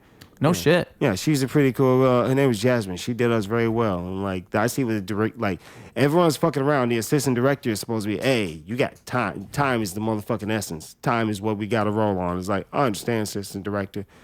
If me, I know my job is this: work with the actors. Yeah. That's about the best I can do. Is like direct them as best as I can. Sometimes they really don't need much. I'm honestly like, just have some fun, do what you do. Because like, if you're not having fun, my rules on set: don't cause drama and have fun. We're here to have fun and make something creative. We're not here to like compare egos and do stupid shit. This is a fun environment now. Yeah, that's probably the best way, especially if you're doing comedy, right? You want people to be having fun. Yeah. Because otherwise, it's kind of, you get kind of a tight performance, and you don't want a tight. I mean, maybe you want that. I guess it depends. You right? need that. You need that performance looser than Sexy Red's pussy. It's got to be that loose, bro. It's got to be that fucking loose. It's like you need them to be like, all right, you can wiggle out here, because like they're like, an actor is a butterfly, and butterflies are free to fly. You got to let them fly away and do their own thing. It's like some. As the great Nicki Minaj once said, starships are meant to fly. Yeah. You thought of starships? I thought of Elton John. That's yeah, well, real shit. You can't sit up here and say, act. I told you to act. Say what I told you to say. One, we're doing amateur filmmaking, so I'm not gonna sit up here and be Gustavo on your ass. It's like you're gonna fuck up some lines. I'm not gonna be mad at you. You want to change some lines. You might have something funnier, but if I find a line that's like, unless it's necessary to say that shit, then have fun. Yeah. Like, I don't see why Hollywood is so strict and up their own asses. It's like they act like they're all doing cocaine and shit. Like I have a stressful job. You're filmmaking. You're filmmaking. I know you have a lot to do, but guess what? You are filmmaking. You know how many people would kill for this job? Yeah, that's true. Like, it's a blessing. In a way, it's a big blessing. If they acting like these Hollywood celebrities acting like you deserve us. It's like, no, we get along without that. The writer strike proved one thing. We would get along just fine without you, so don't get too comfortable. Yeah. I don't think they know how out of touch Hollywood really is, because it is very out of touch in the way that just in the sense that the if you were to look at the way that any major population center is. Like LA's one of them, Chicago's one of them, New York's one of them. And so if you go so far into the politics of that and then you make that a big thing, then and that overtakes your whole thing, because now LA, like now you look at the way movies are and politics infiltrate fucking everything now, and everything's got to have some political touch on it. Everything, dude. It's terrible. It's terrible because like with you, I'm thinking about story. I'm thinking about plot. I'm thinking about like the emotional aspects of this. I don't want to think about this shit. It's escapism. You want to have a good time when you go see a movie. I don't want to do all this. Mm-hmm. What the fuck are we doing here? And that's what everything has become. And I think that Hollywood's really infected with that. I also don't want to do homework. Yeah, no one wants to do homework to go see a movie. Yeah, that's bullshit. Yeah, like, what the fuck? That's what Marvel gets wrong. That's what Marvel and Star Wars are really fucking up now. Yeah, you have to see everything just to understand. Yeah, like I don't have time for all that. I very much I gotta be honest. Marvel's like Star Wars' big problem is this. It's like if you don't have Jedi in it, I'm probably not gonna watch it. Yeah. And now if you do have Jedi in it, please make sure they're good. Yeah. Well, like Marvel just one. I don't know why they got so political. Because like guys, this ain't the place to be political. Well, who did they hire as writers? It's like they hired someone named Jack Schaefer, and she really doesn't know anything about Marvel. In fact, for that show WandaVision, everyone's fan theory was much bigger than like the show itself. It was like, so Mephisto's coming. She was like, who is Mephisto? You don't know? Why'd you even get it? You don't know? How do you not know? You were hired. You didn't do any research? You were hired. You sure she wasn't trolling when she said that? No, she was not joking. She was very serious. It fucks me up how that's serious. It's like, because like the thing that gets me is like, what was WandaVision's main villain? Grief and trauma are the main villains of WandaVision. It's like you all just essentially said Tony Stark is right. This whole show just said Tony Stark is right. Wanda's an emotional woman who can't handle his shit. Why would you do this to Wanda? Why would you do this to her? She was strong. She was powerful. She was like Captain America fought for her freedom. It's like she's not a danger. She's not a threat. First thing she does as soon as she's free and Tony Stark's dead, I'm gonna take over her town, bitch. Oh no, she would not have done that. Just like, why would she do that? We just literally established she's a good guy. Yeah. You just said she's a good guy. Yeah. And I think that wasn't it right after that in the Doctor Strange movies she's the antagonist and she's evil, and it didn't even really make sense. If you'd seen WandaVision, it didn't even all make sense. Here's the thing about Doctor Strange. What we wanted to see was Doctor Strange versus Baron Mordo, the black dude. Like, you remember when they saw like I forget his name, Chief Ofue? I forget his name, the black guy, but like he plays Baron Mordo. It's got to be Baron Mordo. I know who you're talking about. Yeah, he's wearing that green. We wanted to see him versus him. Instead, we got a scene where they go like we fought in the last movie. You're not gonna see that fight, but just know in the last movie we had some fights, bro. We had some fights. Reminiscent. Yeah, and then at the very end of the movie, it's like all right, the next movie, you're gonna really want to see it because something big's gonna happen. Here's the whole problem. What about this movie? Yep. This is a movie you should have did, and they said the same thing in Captain Marvel. It's like you got this character fighting a major character like the Annihilation. It's like people want to see that. Why would you skip over that? You're skipping over the fun things for what? It's become this like episodic thing. Like that's I liked it at first because I thought that was commendable. I thought it was cool. It's like, look at this. They found a way to do what TV does in a movie format, where you create this universe and each movie's interconnected. So it's almost like you're watching an episode of a TV show, except you're watching a movie. So that's cool. They were the first people to really do that with the Marvel Cinematic Universe. Now everything's trying to be a cinematic universe. Comic books lend themselves to that. Yeah. Comic books are written like that. Yeah, like there is a comic book universe. Yeah, that all the DC comics are connected and all the Marvel comics are connected. That's what the Avengers was that all of these comics coming together for one comic. All these things like Star Wars, Star Trek, Lord of the Rings, Marvel, DC, they have one major thing going for them. Years and years and years of history and lore. It's like people have been writing this for years, decades. This is very old. This has been around before all of us were even born.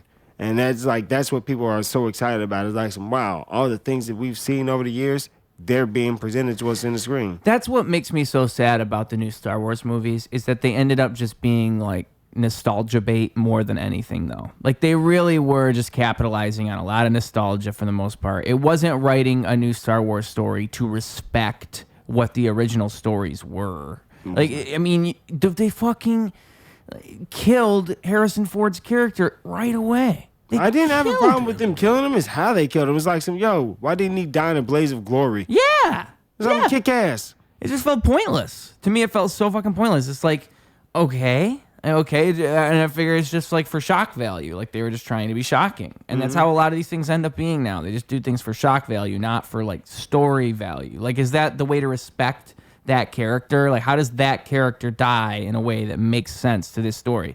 He doesn't just fall. He can't just get pushed. What the fuck?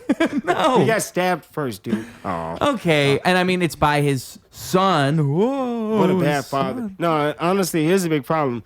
Well, it's all about the bad writing.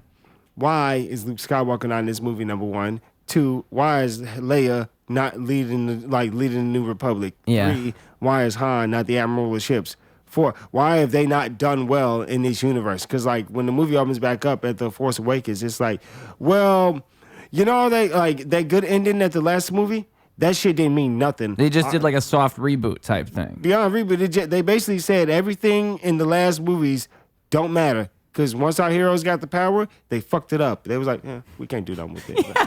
Well, that's just like in respecting the first movie, it just shits all over it. Because it's like basically saying all that shit you saw in those other movies that you love, well, fuck all that. Correct. Forget all that. Correct.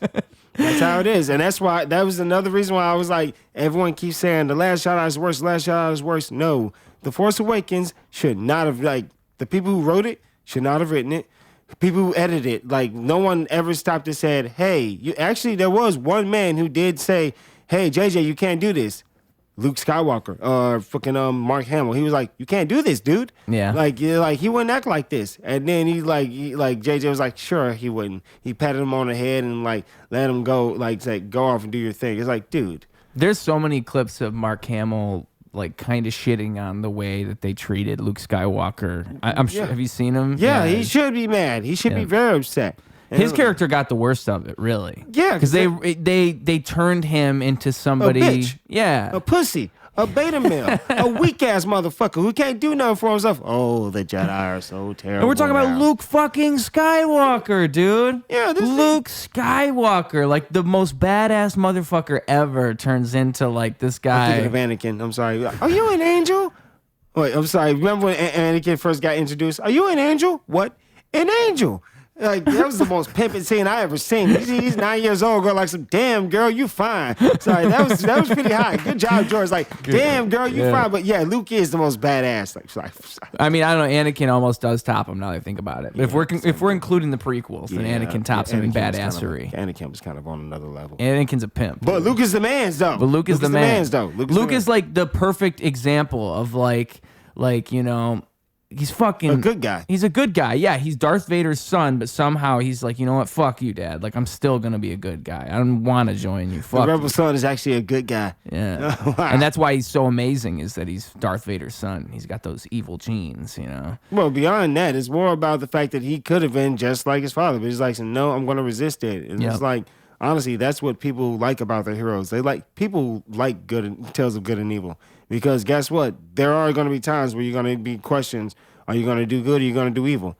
There's a reason why these morality tales exist, and people overlook that. They think it's just dumb little fictions. Like, no, people love this shit. There's a reason why anime and Goku is like so fucking big, because people like look at what they go through. Look at the fact that they train so hard to achieve a goal. It's like this is the story of how they achieve their goals. Every single story is about how they achieve their goals. Because like everyone's favorite movie to me is Rocky, because it's always about the ultimate underdog. Every single movie's the goddamn same, but you love it the same because it's like new challenge here. We got to exercise. We got to fight. We're going to get our asses kicked. That's life. Mm-hmm. But when you get your ass kicked, are you going to get the fuck up or are you going to quit? Yeah. And Luke Skywalker, I guess he just quits. I guess he eventually just in stops Abrams' and world, quits. yes. In New Star Wars, yes. And which is sad because they tried to replace the Jedi with the Mandalorians. And the Mandalorians can't do shit compared to the Jedi. Now, I'm sorry, but the Mandalorians suck compared to... In fact, Din Djarin doesn't even know what a Jedi is. Like, how do you not know what a Jedi is, dude? How would you not know what a Jedi is? That's what's tripped me out about this, about all these Disney Plus shows. It's like you guys don't know who the Jedi are. It's like your greatest enemy. You don't know the people that stopped you from taking over the galaxy. You know these people kick the shit out of your people. You're very angry at them. You should be very fucking angry at them. You should be like years ago, we fought a war against you motherfuckers. And y'all stumped the shit out of us. We haven't forgotten that. No, you haven't forgotten it. You're a warrior people. How is it that the one character who doesn't know is the main character of Star Wars? I'm amazed. This character can lift stuff with his hands. Dumbass, you're in the Star Wars universe. Yes, people can do that. You should know this. Yeah. You should know this. Yeah. You should know this. It's like wow, I'm so amazed. You should know this. This is not mind-blowing. This really is the Star Wars universe. I don't know. Man. People tell me some of these shows are good. None. People tell me that some of the shows are good. None of them. Andor. I think they said Andor was good. No. Garbage. See, I believe you. I believe you. And here's why it's garbage. Because what is the point of Andor? Why should I give a fuck? This nigga finna die in Rogue One. I know this nigga finna die. In fact, why should I give a fuck about Rogue One? All the niggas die in Rogue One. Yeah. This Rogue One is a story about how they got the plans of the Death Star. You know how I thought they did it? I used my imagination. I really was I thought they did some infiltration stuff, they were sneaking around and stuff, and I had a whole nother thing in my head, but Rogue One says, well, in fact, Rogue One ruined Star Wars because I don't know why they're trying to keep apparently it takes place 1 week before A New Hope. Why are you trying to cover up this Death Star? Everyone should know the Death Star exists. The Death Star has been existing for a long time. This movie says the Death Star just came out and it just destroyed one planet. It's what? How is the Empire such a threat? Yeah. Why is anyone afraid of them? This weapon is why they're afraid of them. They know we have a weapon that can shoot the fuck out of anything we want. We have the ultimate world-killing weapon, homie. But in the movie, they're saying it just came out, they just got the weapon. Yeah, they just got the weapon, and it's what? And plus, Andor is making a show making Star Wars look smaller because the Empire keeps getting their asses kicked by people with sticks. It's are you sure this rebellion needed help? Because the rebellion is doing very well right now. They keep repeatedly beating the shit out of every empire they come across. They repeatedly sit the fuck down, sit the fuck down. You're making it look smaller. You're making it look weaker. You need to go into the future. Go into the future. Stop talking about the Skywalkers. Make them legends. Like go 500, 1,000 years to the future. Get away from this era. Go somewhere else. Let's go into the future.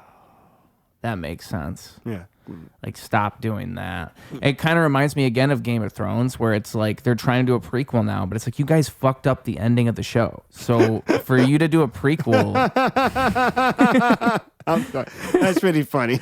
it doesn't even make sense because everybody, like, all those stakes that you're building up, like if you're doing it about the White Walkers and all this crazy shit with the White Walkers, like the way that ends is bullshit. Like just out of nowhere, this random person just with the dagger just kills the fucking White Walker guy in one episode. You have one episode. Which was bullshit out of all the people. Arya, you closed blue eyes. What?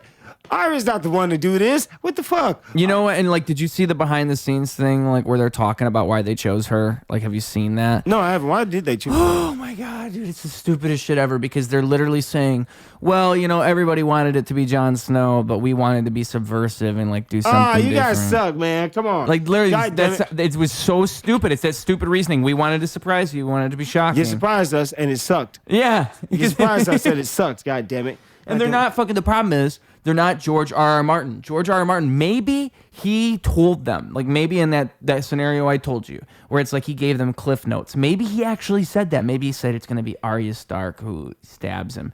But maybe he said it's going to be somebody unexpected who ends up killing the Night King. It's going to be someone unexpected. Maybe he said that. Who knows what he said? I was personally expecting Arya to see Nymeria, her dire wolf, and like my little wolf. Instead of her letting it go, that was stupid as shit. It should be like come girl, we're going to the north. With a pack of fucking wolves, with a giant pack of wolves, and Arya arrives up to the north with the giant pack. Like, where the fuck all these wolves come from? And it's like, what the fuck? And like, all the wolves are there. Like, what? All these fucking wolves are in the north now to defend the north. Cause like, god damn it, we gotta stop this shit. Like, cause you imagine, like, besides just ghosts out there running, we could have seen like a bunch of wolves out there just like, get these goddamn sons of bitches wolves. Like, I would have been a big fan of that. I would have loved to see those wolves kick ass. Like, get them wolves. Goddamn right. Oh yeah. Yeah. And they were gonna do a Jon Snow sequel too, but they didn't do it. And I think it's the same problem. It's just like, well, nobody really liked the way the show ended, so I guess we can't do a sequel because what's it gonna be about? I mean, if I was gonna write a sequel, I got the most gangster shit. Here's what's gonna happen, homie. All right, for one, Sansa should have never been queen. She never should have been queen. I love Sansa, but you should have never been queen. She gets dethroned? No, not dethroned. Here's what's going to happen. Okay. War's about to break out because there's a little group called the Iron Islands that don't play nicely with people. Okay. And they are very much we like to go to war with people type of people. And guess who's all alone and unprotected? The North. Because you're not under the protection of the Seven Kingdoms no more. And here'd be my question to them if I were king. So you're going to tell me I can't kick the shit out of this little piece of shit land up here because you all getting upset? Well, what are you all going to fucking do about it? What are you all going to fucking do about it? Join against me to kick my ass? Fuck you. And like, it's just going to be civil war again. It's like, just the Iron Islands can raise so much hell and just say, fuck this. We back at war, baby. Aren't those the ones with they were the boat faring ones? Yeah. Yeah, with the crazy ass old dude that was in charge. He ended up dying, I think. Yeah. The Balon Greyjoy. Yeah, that was Greyjoy. Yeah. That was Theon's daddy, Dickless. Yeah, Dickless. But Dickless survives the show. He survives, if I'm correct. He's still alive right now. So Dickless could be involved in this. He's alive right now. You could keep Dickless. Dickless could be the one who ends up coming out on top. No, he has to die eventually. Oh, but he can at least survive a good book or two or a good season or two if you're bringing the show back. You know? Right now, like he's a very important character because like in book 5, he's actually very it's very impressive. Like, well, they're in the north and it's like people are getting killed left and right, and it's like who the fuck's doing all these killings? It's like it's winter, it's cold. It's like, could you imagine being in the castle and it's fucking just cold outside and every 5 seconds someone's coming up dead. It's like, who the fuck's killing our people? And they're saying, and like, this is a castle from the people you stole from. It's like they think it's ghost here. They really fuck with it because like you realize you destroyed the family here. It's ghost in this motherfucker. Vengeful spirits type shit. It's like, Yeah. Especially with the dead walking, it's like, I'm not gonna doubt a vengeful spirit. Yeah. Yeah. One thing that the show, I imagine the book does really well too, is like that blend of, because it's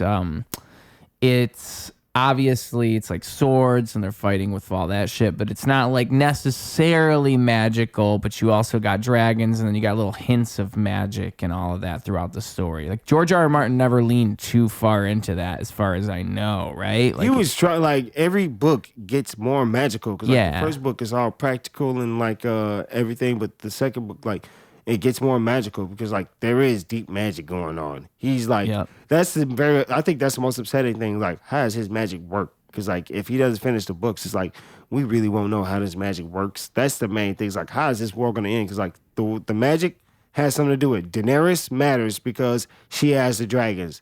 That's why she matters. Jon matters because he's the leader of men. That's why he matters. Arya matters because she's the fucking she's a like girl of the North. She can help rally the North. Like Sansa matters. She can help rally the North. Like all the people who can rally the North matter. It's like the North needs to get their asses back into shape because it's like, well, I'm still down for House Lannister because they them niggas, bro. House Lannister is so cool. You can't deny. Tywin did a lot of good work. It's like he's a monster, but like Tywin was like balling, baby. I'm trying to ball like Tywin Lannister.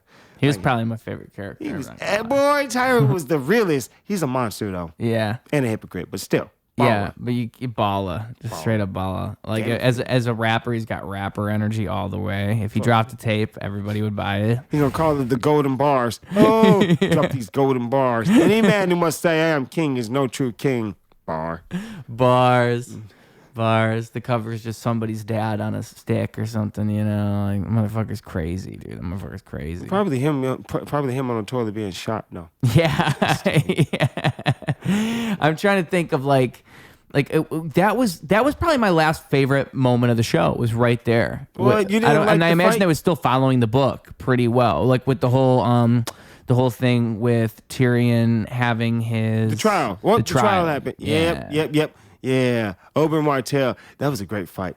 Yep. That was a badass fight. And that's how you subvert an expectation. Oh, dude. That's how you subvert. It's like, God damn, we thought this nigga, the Viper was like on one because he was like, I'm finna fuck this man up. And everyone was like, yeah, kick his ass. And he was kicking his ass until the last second. Yeah. It's like, like, God damn. That was the first moment of the show I had ever seen. Someone showed me that clip. That's terrible. Yeah. I was like, you know what? This seems interesting. I remember like seeing that in 10th grade and being like, oh, this is something. Yeah. Because he was saying like, this is what the show is like. Look at this. No, have you seen The Red Wedding? The Red Wedding, I'm so glad I didn't know what it was going into it, you know? Because I knew I've heard of it. Like, that's something you see when you're like first watching Game of Thrones. You'll see people talk about the Red Wedding or like Red Wedding reaction on YouTube or something. But yeah, it's a great moment. It's actually the saddest moment ever. It's like, honestly, Catelyn totally lost in the war. Yeah. Yeah. Yeah.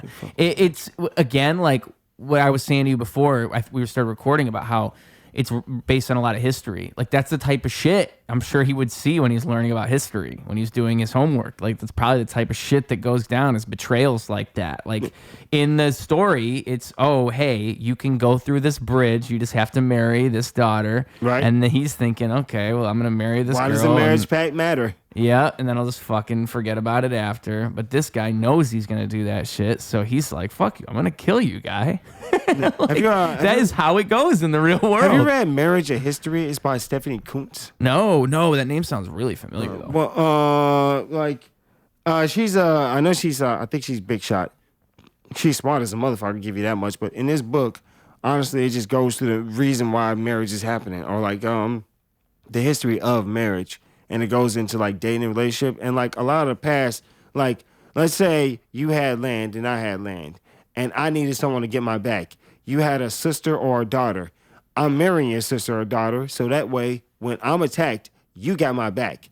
Now, if I mistreat your sister or daughter, you have every right to say, I'm not helping you for shit. So that's why marriage matters. Like, you got to treat that woman right. Like, if you mistreated her, you are about to lose every damn thing because you don't have to help me. And it's like the blood ties, like marriage is really about like making sure that the blood ties matter, like the family keeps going and wealth keeps going. Marriage had a lot of good functions back then, and it's like it still do have those same functions, but people up here like people don't know, people aren't educated of like why does marriage exist. Well, people think it's just for money or just for like it's a trick by society. I think that's what the general thing I'll hear people say now is like they'll be like, oh, you know, why you get married? Like you don't even have to. Like we're already together. We're gonna be together forever. Like I have a friend he's about to have a second kid with his girlfriend now, his fiance. I think they are engaged.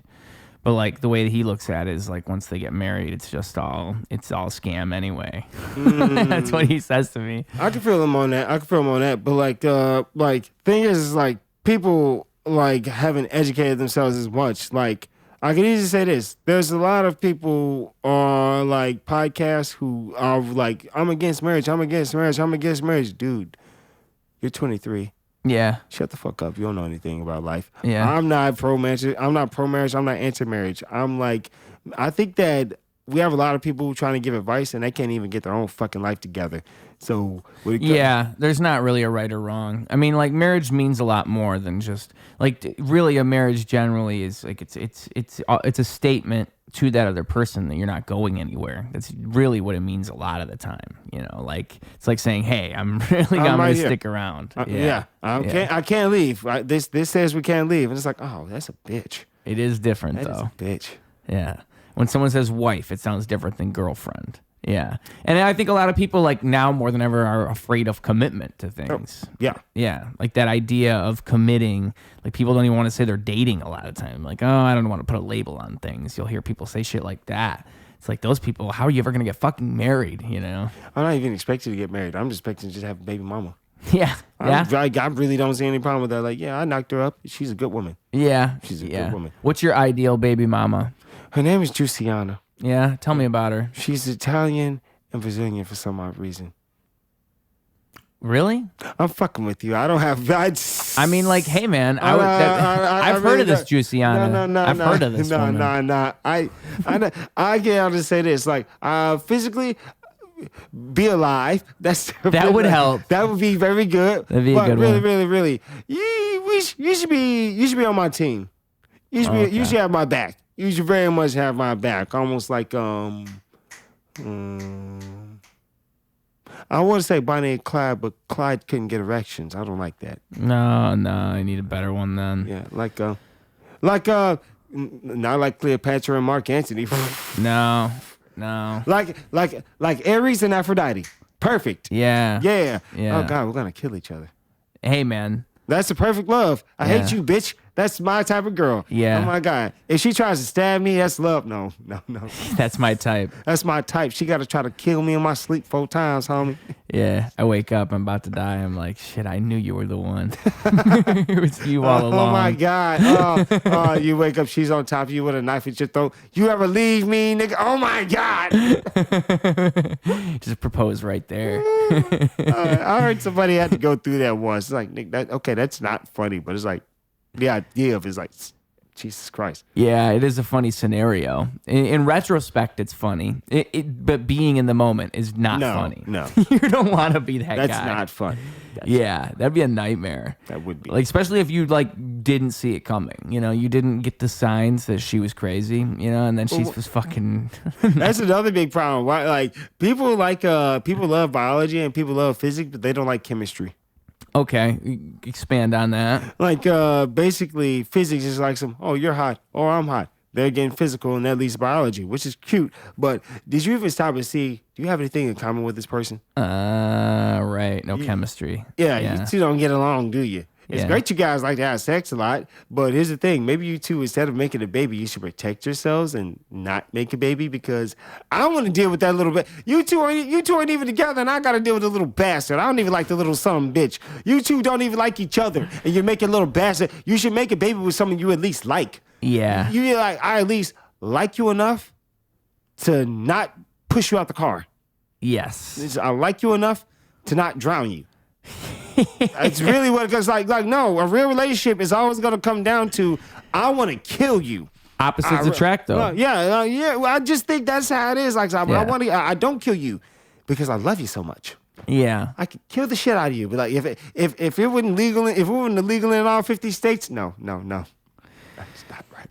You just got to take them to the right place, right? Is Florida. murder legal anywhere? Florida. Florida. Just go down to Florida. Florida, just find a good alligator swamp and have an accident. That'd be my advice there. Or what's that cat lady? Tiger King. Oh, yeah. Yeah, put some cat oil on them. Yeah. But you gotta find some tigers. Yeah. How hard could it be? Can't be that hard. I remember that Tiger King thing where it was in Ohio. Someone had exotic pets, and all them exotic pets got out, and they had to shoot them all because they were going down the street murking people. Damn. I feel bad for the tigers in that situation almost because they didn't even the exotic pets didn't mean to do anything. They're just like, oh shit, wait, sweet, we can explore. I don't see why they don't put them back out into the wild. It's like they're here, put them out into it was like 225 tigers on the ranch. It's like put them motherfuckers back where they belong. You literally just saved the tiger population. Good job.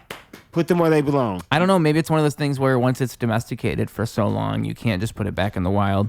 Like if it's a domesticated tiger, you can't put a domesticated dog back into the wild or a domesticated cat. I know a domesticated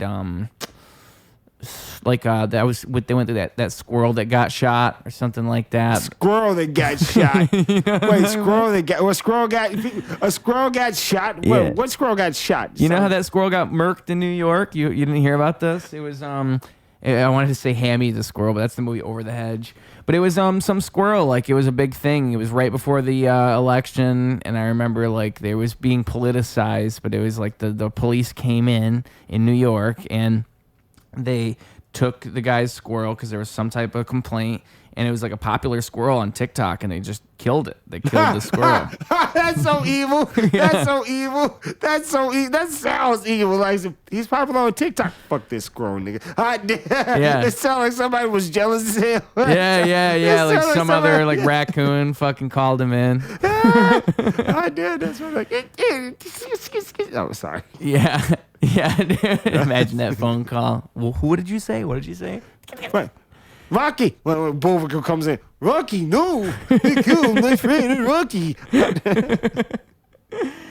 Yeah, man. Why did I mention that? Why did I mention that squirrel that got shot? There was a reason I brought that up. I mean, it happened though. It really did happen, and it's just crazy. It's crazy. God damn, I mentioned that for some reason. I'm not gonna remember now. Something about shooting. We jumping around like a motherfucker. We are jumping around like a motherfucker. The reason I went back to the George R.R. Martin thing was the storytelling thing with Star Wars and the prequel thing. I just I don't understand the way they write everything now. The way everything how do you feel about movies now? Do you think they're as inspired as they used to be? Do you have faith in movies? How do you feel about all that? Honestly, I think that if movies were good, I wouldn't be writing them now. Yeah. If they were good, if entertainment was good, I wouldn't be writing right now. I wouldn't have a job if entertainment was good. It's you guys suck right now. It's there's a reason why anime is kicking ass because people want to watch some escapism. There's a reason why movies like Dune are kicking ass because people want the escapism. There's a reason why Wolverine and Deadpool is kicking ass because people want escapism. People don't want to live in there. People go to the movies to get out of their normal lives. And a lot of movies, I think I can't think of a boring movie. A movie like Challengers is not for me.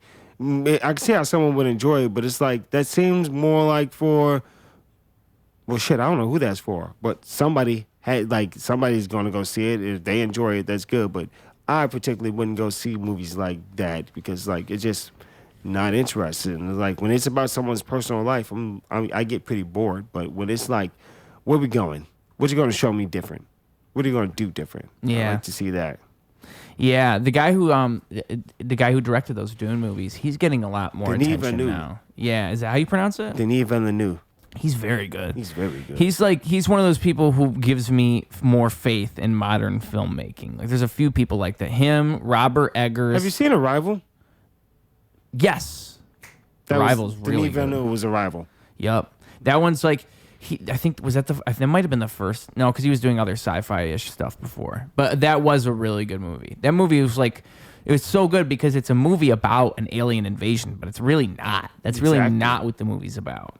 It's really about humanity. That movie subverted expectations so hard because I'm thinking alien invasion. Oh, there's gonna be kick-ass guns and whatnot. It's you don't need guns and violence to make a compelling movie. Yeah. You really don't. I love guns and violence. Like, I love John Wick just as much as the next person, but you don't need John Wick all the time. Sometimes you need just a good idea.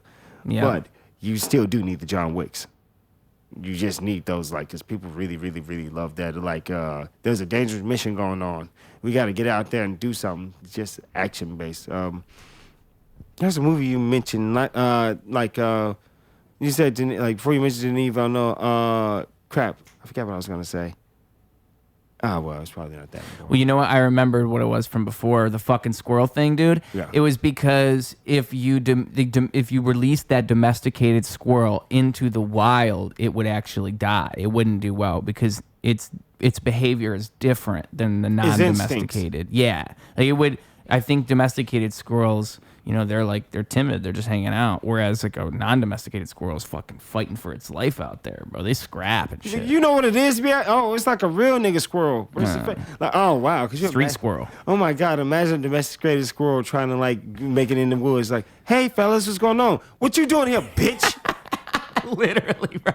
That's what it would be. They just whoop his ass. I did. Oh, take everything you got. All his nuts just fucking Oh, gone. get that nigga's nuts. Get his nuts. My nuts not, bitch. Oh, damn. Fucking kick him in the head and leave. Oh. It would be fucking graphic out there. You don't think about that because you think about squirrels as these cute little creatures. You think about that like, oh, you see them, they're just being cute, but they probably fucking. I know, like sometimes you'll see it where they're chasing each other up the tree. I thought they were trying to mate. Nah, I think they're fighting. I think it's like a violence thing. I'm pretty sure. I haven't done my research on this, but I know for a fact that if you take a non-domesticated squirrel and put it in the other way around, you take a domesticated one, you put it in non-domesticated squirrel's shoes, all right, it's gonna fail. It's probably like that with everything, you know? If you had to be in a non-domesticated human situation, you'd probably fail. All right. If we were in caveman times, we'd probably die pretty fast. Yeah, I would have died very soon. Like, well, because skinny and small. It's like, yeah, you know, big. We kill out here. Yeah. God damn it. Hey, Mungo, only big pawn, small pawn in big life. Sounds like you've been through this before. Yeah, You've been through an apocalypse or two. Yeah. I don't think I'd do well. I don't think it would go well for me. I would like to think that I'd be the brains of the group. I'd have to convince them. Like that's what they'd say. We need big warriors. I'd be like, no, listen, I'm the general. Like I can teach you guys things. I can take us and we can get somewhere. Okay, just trust me. I'm scared that I talk very nicely, but there's some you smart one. Like, nigga, don't trust me with the ideas. I'm gonna fuck it up. Like, you better not fuck this up, or we kill you. Shit, I'm dead. Yeah, I'd probably die. I'd probably yeah. It depends on what kind of apocalypse we're talking about, I guess. I was thinking of caveman days, like with that. Yeah, caveman days, I'd probably die. Well, I'd probably do well if a zombie apocalypse happened. Yeah, just don't get bit. Honestly, it's just. That's what they say. Don't get bit. That would be easier said than done. Because in the shows they make it look so easy. They're like, you see somebody like go through a whole fucking row of zombies and they just don't get bit. But it's like if you were in a real zombie apocalypse, you didn't even go fucking near those zombies. Well, The Walking Dead actually has some very good tricks. The way they wore that riot gear and whatnot, they couldn't bite them. When they start wearing that stormtrooper shit later on. Yeah, I never thought about it that way. That's why they dress like that, not to just look silly, but to protect themselves from zombies. Yeah, that show had fallen off so hard. Oh, that show fell off. The Game of Thrones and Walking Dead are two. Like, I think Game of Thrones is the worst fall off I've ever seen. That's because it was so hot. Game of Thrones was better than The Wire and Sopranos. Yep. That is not an easy achievement. Yeah. To write better than The Wire and Sopranos is like, god damn, you have to have some fucking masterclass writing to write. Like, have you ever seen those shows? Yeah. Yep. Both of them. Yeah. Those are the definition of perfect television. Yep. Perfect. It's like you put them side by side. It's like it's hard to tell which one's better than the other, but like it's just they know what they're doing. And like that's a prime example. Like how many funny fucking moments are in The Sopranos? Yeah. Like, whoa, you blow your father with that mouth? There's so many funny moments, but always this is a drama first and foremost. Yeah. It's about the mafia. Same thing with The Wire. It's like this is a drama. It's about the drug game. It's like we can't come out here like some. Hey guys, are y'all selling crack to me? I love some crack. Like some. Why would an actor act like that? A crackhead's gonna act like a literal crackhead, a person that doesn't want to be here, but has an addiction. Yeah. But like they really don't fucking want to be here, but it's like I can't help myself. Type shit. Yeah. I mean, with the Walking Dead though, it's just fucking, oh my god. I think that was the writers, like the dude who did what you call it, The Mist. Yeah. Frank Darabont, he was head writer, but for the first season. Yeah. But that was it. Yep. Yeah. And then like it went for the second season, it turned into the farm thing, which was divisive amongst fans, and then it became the prison for the third season. Great. The prison was great. Yeah. Then the beginning of the fourth season was great. Yeah. End of the fourth season was boring. It just became this kind of like, it became this show where you could kind of feel them stretching things out. Like once you hit the Alexandria thing, you could really feel it starting to stretch. And like when Negan came along, it was kind of a breath of fresh air for everybody. It's like, oh shit, we're going to finally do something interesting with this. I forgot all about the governor. Yeah, that's governor. what made the governor was a threat. Yeah, that's what really, because like you had someone like him to fight, and he killed that old man Herschel. Yep, that was sad. But like the thing that got like Negan problem comes in at Glenn. Everyone stopped watching when Glenn died, but died. It's like you can't do that. Oh, so like for me, again, storytelling, like writing sins. Okay, you can't fake a character. You can't. Okay, so the audience has to trust the show. And this is like when a show jumps the shark, per se, is like when you do shit like this, where we kill a character and everybody in the audience thinks the character's dead because you made it look like that. That's what you showed us, was the character dying. And then later it's revealed, oh, the character actually didn't die because you didn't see this other angle. Or That's like bullshit. Yeah, it's bullshit because like what now I know. I have to have trust issues with this show. I have to see the motherfucker actually die on camera, or else you could just like always pull that on shit. Us. Yeah, it feels like the show cheated on us. You bitch! I thought we could trust you, ho. What the fuck is this? No, I'm mad now. What the fuck is this? God damn you! Give me Glenn and take Glenn away. Fuck this. And then they kill him again. It's like, look, but this time he's really dead. You see, we can't keep our promises. No, you lost me. Should have been honest the first time. Yeah. Oh man. Yeah. I don't know. And that was, I remember I was still watching the show when they did that. When they did that thing with Glenn where they fake killed him and then they kill him again after. Because that was, if they had actually followed through and killed Glenn, he was one of the OG characters. And so for him to die would have been a shocking moment if they had followed through with it. But then, oh, Glenn didn't die. And it's just like I said before, how everything's trying to be subversive and shocking. It's the same shit. Like you're just trying to get people to talk about it. That's the only reason they did that. It's like, oh, look, they killed Glenn. They talk about it if it was good. That's the thing they keep missing. It's like you can't shock the audience every fucking time. Because ultimately you lose them. Ultimately, they see through that and they're like, oh, you're just trying to shock me. It's not about the story anymore. You lose the heart and soul of the story eventually. And like that show fucking, there's so many points where it kind of like when they had to kill Carl, that was a big thing. I didn't see that. I didn't know they killed Carl. Carl should have lived. I think it was like, again, just to be shocking. Like really, I don't even think the actor wanted to get killed off. He was like, I want to be in the show longer. Chandler Riggs is that actor. Oh yeah. He wanted to be in the show longer, and then they were kind of like, no, like we think it'd be better for the story if we just kill you now. And it was just one of those things. Like that's a character that should not have been killed. Yeah, because it fucked up everything for Rick's character. Because Rick's character's whole thing, like, it's the heart and soul of the entire show. It's Carl. Yeah, his family. Carl. Carl. Carl. But you can't fucking kill Carl, because then what does he have? He has nothing. He just has these people. The baby with the ugly name.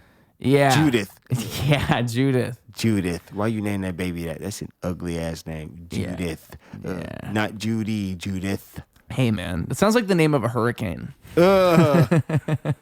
Apparently, didn't Rick hook up with Michonne? Yeah, that's what it ended up being. Oh, so they were shown. Yeah. Rishon. Rishon. I think that's actually what the ship name of like the official fan base ship name is Rishon. That's sad that show ended badly. It is sad. That show is so much potential. There's so much there.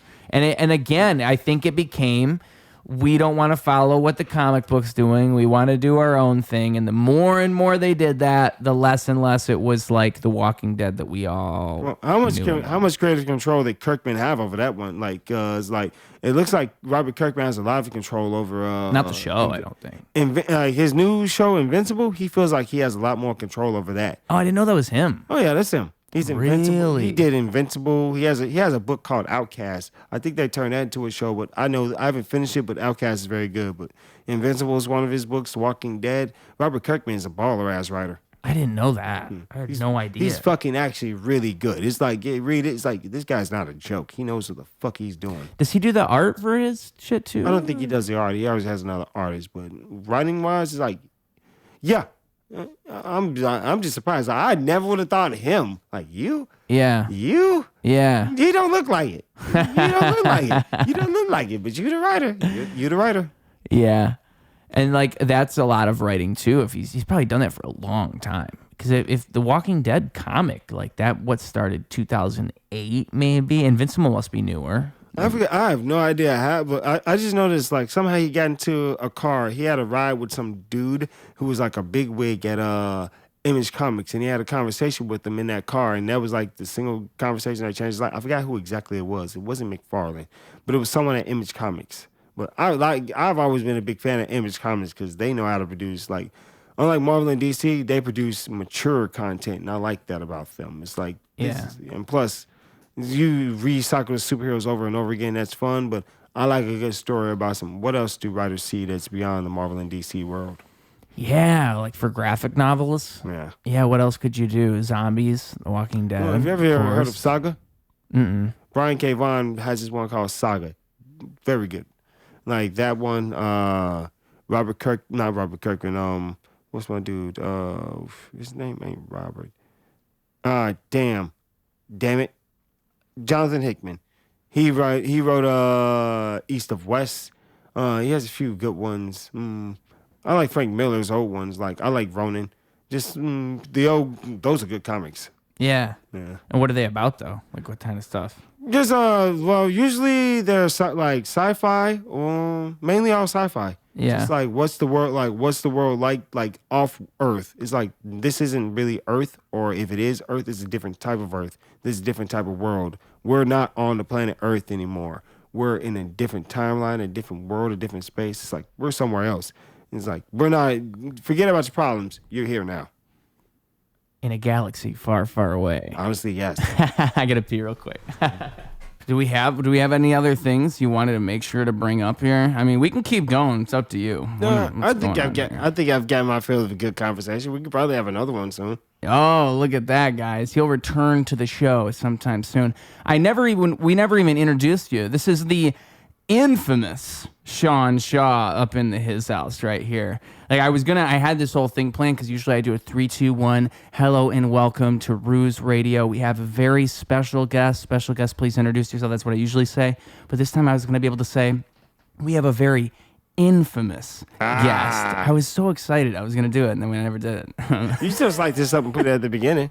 Yeah. We'll just do some crazy editing, and somehow it'll all make sense. It'll be Magic Land. Yeah. It'll be Magic Land. I'll just like I'll use my $20 editing budget and we'll send it to my guy. Nice. I'll tell him put some sparkles on it. Maybe throw a unicorn in there. Maybe they just saw a unicorn. I like that. I think that would be cool. That'd be pretty nice. You know what I think about society nowadays is I think like men, they're being told to be one thing and they can't even like unicorns anymore. Like if you're a man and you say I'm into unicorns, you're not a man. People think you're gay. Unicorns are weird, dude. Yeah, but they're metal, dude, because they have a fucking horn and they could stick you with their horn. Like imagine if there's a horse that could just. I'd rather have a tiger corn. What's that? I'd rather have a tiger corn. Okay, well, yeah, of course you would. A tiger corn would be better, but we don't live in a perfect world where tiger corns are walking around. Unicorns are what we know about. You're the first person that's ever said tiger corn. I would very much like to see a tiger corn. That is pretty cool. A tiger horn. Yeah. You know what? A tiger corn would actually be like the ultimate mythical creature. You know, holy tiger. Yeah, see his stripes, but you know he's. How would you like? That would probably be his theme song, dude. Tiger corn. That could be our graphic novel right there. I like that. Tiger corn. That sounds like too close to tiger porn. What the? Well. Wow. I didn't want to say it, but it sounds like tiger porn. Yeah, tiger porn Maybe that could be like a side story inside of the main plot. You know, Tiger Core. With the the horn way has multiple uses. the way marketing is right now, and with the Discovery Channel, there might be a market for tiger porn. When you put it that way, yeah, we could tap into a whole new market. Yeah. Just like photos some tigers getting it on. Yeah. Wow, wow, wow, wow. Yeah. I've been feeling tired, babe. Oh my God. Oh. That's what the people are missing from their lives. A little bit of that good old family entertainment, you know? It'd be a good way to teach the kids, you know, for the birds and the bees. It's how we all got here. Mm-hmm. Like sometimes you go to the zoo and you see the lizards humping or something. You're like, wait. I saw a rhino once at the zoo. I didn't know it was male and female until I saw the female turned around and the male started getting ready. That gate was the only thing that stopped us from a show because I was like, wow, he's ready. He was about to do some work. And she's like, I'm ready. He's ready. She's ready. That gate was, boy, they lucky that gate was right there because they was standing right at that gate like this gate in between us right now. Rhinos. Mm-hmm. Damn. That boy was packing. It was like, damn, you sure he must have been a black rhino. Yeah? I'm pretty sure he was black. What makes you say that exactly? Like, what was the characteristics? It reminded me of me. Dude, that's terrible. No, it's not terrible. It's nature. It's life, dude. And the kids need to learn about this stuff. And I'm glad that the show can be educational. It's a comedy show, but it's also educational. I think we teach people a lot. I think I learn a lot. Like today I learned that there are black rhinos and there are white rhinos. That's just pretty learned cool. Just now. Actually, I think they are called wait, are they really called white? No, don't give me the research and shit. You know what's I funny? Know there are black rhinos. You know what's funny? There's albino rhinos. Albino rhinos. There has to be. I'd love to see an albino rhino. It's the albino rhino. It sounds like that's it's the albino rhino. Oh my God, that sounds like a white dude in the Mexican. It's albino rhino cafe. Your mouth is say. Bro, everybody don't fuck with that albino rhino, bro. We stay back from him, Holmes. And Holmes, he charges you. You get the horns, ese. Oh, he charges too much, dude. Like $20. $20? Dude, I don't even got $20 for my rent, bro. We're being racist. Hey, man, I've heard these things being said. I'm repeating this. This is a comedy podcast, but it's also an educational podcast. I'm repeating what I've heard. I'm repeating famous last words. Oh, that's terrible. That's terrible. That's a good way to get away with doing the accent. I've heard these things being said. I was literally behind the guy today. He said this. I swear I heard him saying it, bro. Yeah. I swear he said it. I swear he said it. I wasn't saying it. I'm just repeating it. It's like some racist shit. It sounds like Bobby Hill on the episode of King of the Hill. Oh my God. All right. King of the Hill is a classic too, man. King of the Hill. Shout out King of the Hill. Shout out Shawn Shaw. Shout out to Ruse, baby. Shout out Ruse, baby. Ruse Radio, folks. And tell the people where they can find you. Where can they find Coconut Cruise, all this stuff? Like if they saw this, they're like, wow, this guy's awesome. How can they go find your stuff? I'm on Instagram as the infamous Shawn Shaw, working on Stay Funny, Make Money Entertainment. I'm honestly trying to get up and popping. We're working on High TV, so you're going to be seeing that coming up soon. What's High TV? High TV is our TV show that we're working on. It's halfway on the shush, but it should be coming out next month. We are very much proud of that. Working with Funky Green Labs. I don't know why it's called Funky Green Labs, but that's what it's called. Like we're doing a very good. Like me and Andres Merlos gonna be out here making some comedy moves. Hell yeah, comedy fucking moves, dude. Like kung fu. Yeah, dude. It's like we're moving weight with laughs. Yeah, dude. And you guys just start, like, it's really picking up with the skit stuff. Like, that's the idea, is we're gonna be like posting a lot of those real soon. Yes, we are trying to get it for our in studio, where it's like we write, we film, we edit, we post it up, and it comes out monthly. And like surprisingly, I'm head writer, so it's like if it sucks, don't blame me, blame somebody else. Yeah, you heard it here first, folks. It's not his fault. Damn right, I write the best of the best. My writing is like exquisite cocaine. It's the best. Yeah, I like that. My writing is like exquisite cocaine. I think I'm going to make a t-shirt that says that, if that's allowed. Or heroin. Yeah. Cocaine has a better ring to it for a t-shirt for some reason. Exquisite cocaine has a really nice ring to it. Exquisite heroin sounds a little dirty, but exquisite cocaine sounds... Because you don't really overdose off cocaine unless you do a lot of it. Or you get a hot shot. Yeah, it depends on like where you get the coke. But yeah, a hot shot. What's a hot shot? It's when they put some shit up in it. Oh, that's what that's called. Yes. And a whole lot of hot shots out there nowadays. Yeah, so. Yeah. But if it's exquisite, then I would have guessed it's implied it's not a hot shot. It would exactly. It's exclusive. Straight from the Colombian Bam Bam, baby. Yeah. Straight from the Colombian Bam Bam. It's like that Cambodian breast milk. And that's what your writing is like. Yeah. So if it's not good, it wasn't him. It should have hit like exquisite cocaine. That shit should rip, dude. Exactly. That shit should be ripping. If it's not ripping... I didn't write it. If it ain't ripping, I ain't tipping. Woo! You heard it here first, folks. And with that being said, thank you for being here, Thanks sir. for having me on, bro.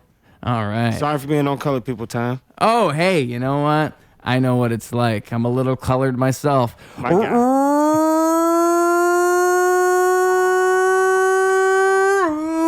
Radio. Clocking out. Got the world in my pocket, got a girl on my arm, got an eye in my socket, whirlwinds in my palms. I'm a free man, let me lead you along. I can show you something different, let me sing you a song. Ain't no algorithm touch me, ain't no balance this lovely. I find a way,